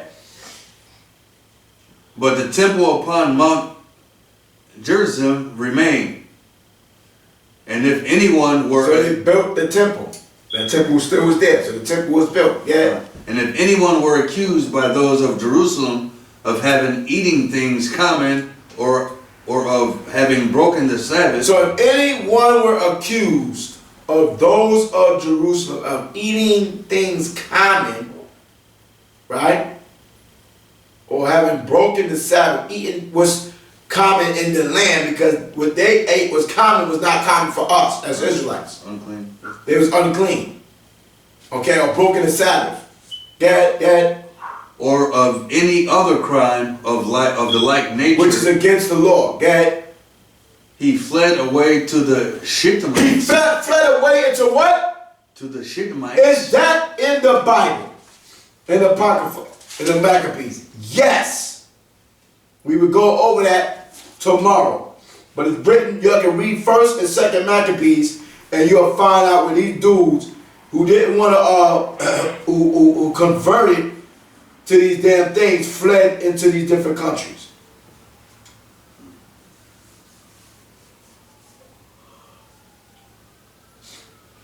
I'm trying to find it right now. Look at it.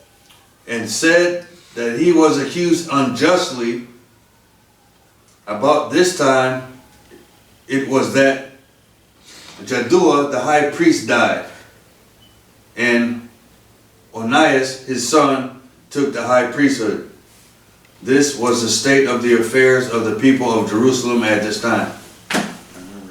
Okay? So now, about the time that Jaddua, the high priest, died, Onias, his son, took the high priest. This was the state of the affairs of the people of Jerusalem.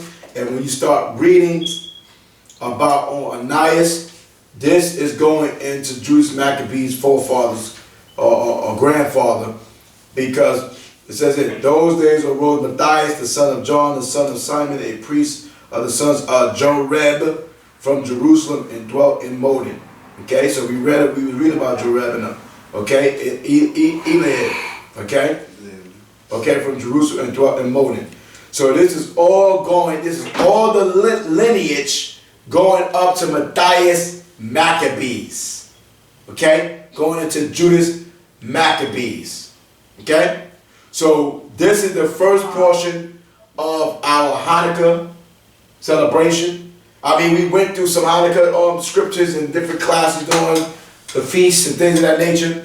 But I didn't really get a chance to go. I wanted to make sure I go through this part first to go into everything that was going on that's mentioned in the book of Maccabees. Okay? So now we got a history timeline from where? From the Persian and Mede Empire. Going into Alexander taking down the Persian and Medes. And then entering into the death of Alexander. And then we're going into the Seleucid dynasty under Epiphanes. Antiochus Epiphanes.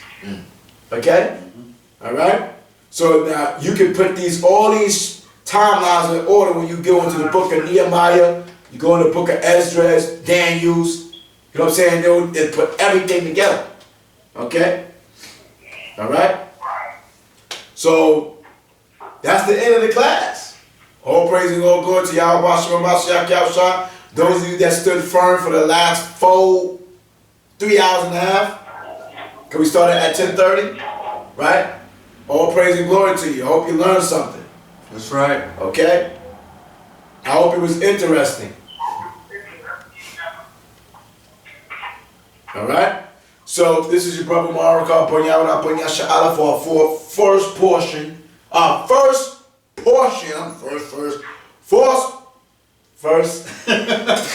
Edit Worlds going songs. This is our first portion of going into the history of Alexander the Great. Okay? Leading up into Matthias Maccabees, the four generals, and then Antiochus Epiphanes, and going into Matthias Maccabees and Judas Maccabees. Okay? So we're going to go over that portion mañana, tomorrow.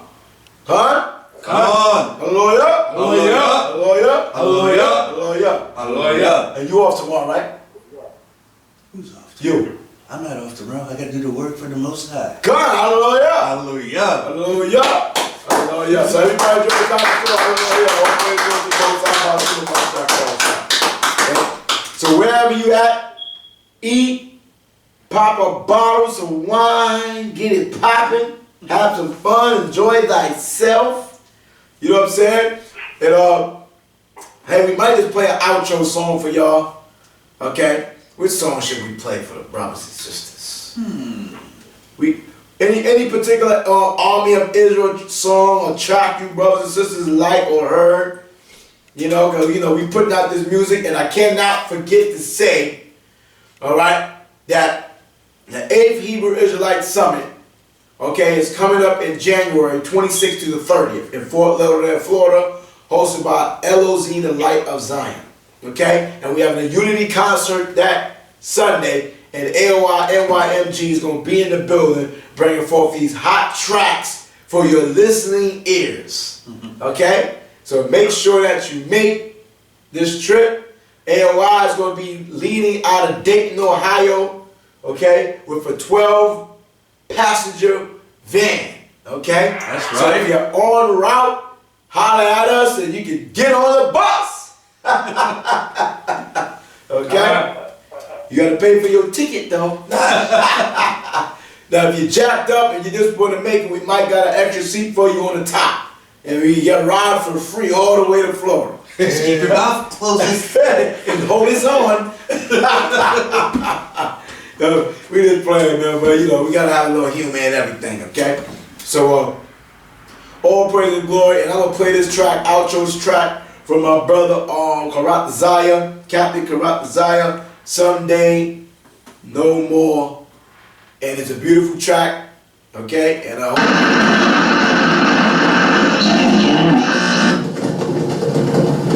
once I hook up to this, I want that to play. I want to come from the worlds. Alright? So cut that on right there. Cut the power on. Okay? Come now we in the world. Should we be in the world? Should we be in the world now since you cut that on? Yeah. Let's press the button, bro. It's unplugged. Is the power cord unplugged? I think something unplugged. Yeah, it's unplugged. It came out. Okay? It was just on. Okay. Alright, so cut it on, put it on CD. Alright. Let's see what's good. Nope. God, Let's go to the TV. all praise. Stay encouraged, y'all. It's only temporary. All right. The curses are almost. This project is called Someday, No More. Someday, we ain't gonna be up under these conditions. We ain't gonna be under these curses. You just gotta sing to him, brother.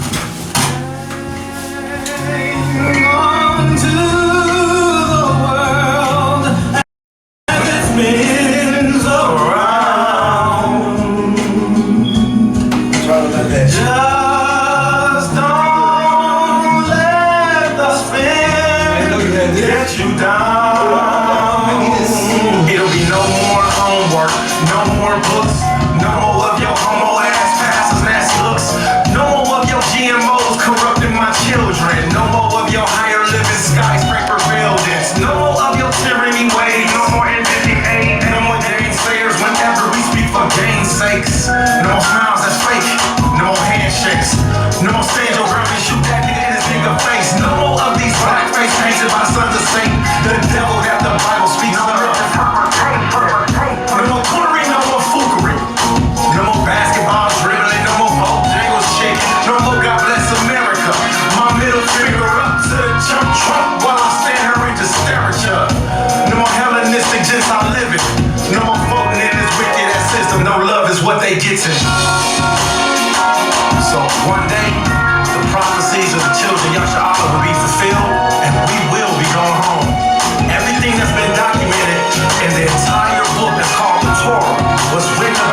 peanut oil to break your concentration. Didn't know that, did you? Yeah, that's nature, real wicked. Give you the worst of the food for you to feed your children. Matter of fact, while we on the subject, might as well get at that. Baby mama's gonna be mad, but it's gonna be no food stamps. It's a blessing though, you gotta understand these things. The most I gonna provide for us. 2 rivers, 2 trees, 1 seed, 3, boy, that's the mark of the beast. How you gonna teach the people you ain't got permission to speak? No more COINTELPRO, bro, up under Islam. Want me to come to your class for a second, man? Get gone. Cause it's universal, this is rehearsal. And ain't no one camp or one school got it all. Don't take it personal. Interpretation what the scriptures say. 2 Peter 1:20, the literature tell you Buster's name. So we don't have to come together up under one specific school or banner. Remember, y'all, your nationality is the camp. The 2 times that camp was used most politically, the Bible when the Most High was around our whole nationality. And this last time is gonna redeem us and take us out of this place of captivity. And he's gonna fight for the camp of Israel. See, after this, we gonna be all winning and all in it. When it comes to the law, we gonna be all in it. Man, woman, and child, go gather your nothings. After this summit, we are one step closer to sons coming. And there'll be no more division, no more camp banging, no more out of order. Sit your black butt back, go read the Torah. No more harvesting his people's organs. This heart pump to the blood. The first people of the earth's in color as the mud. Switch your teeth so your people's are bottom feeders. And we see you. No more white lies, no more white heights, no more white Easter. No more white washing my black mind with a white Jesus. No more Saturnalia, no more pagan worship. No more babies of this nation being blatantly murdered. No more abortions, no more of these banks and their extortions. No more whorehouses and plain sight disguised as churches. No more of my people hurting, cause it'll be no more curses.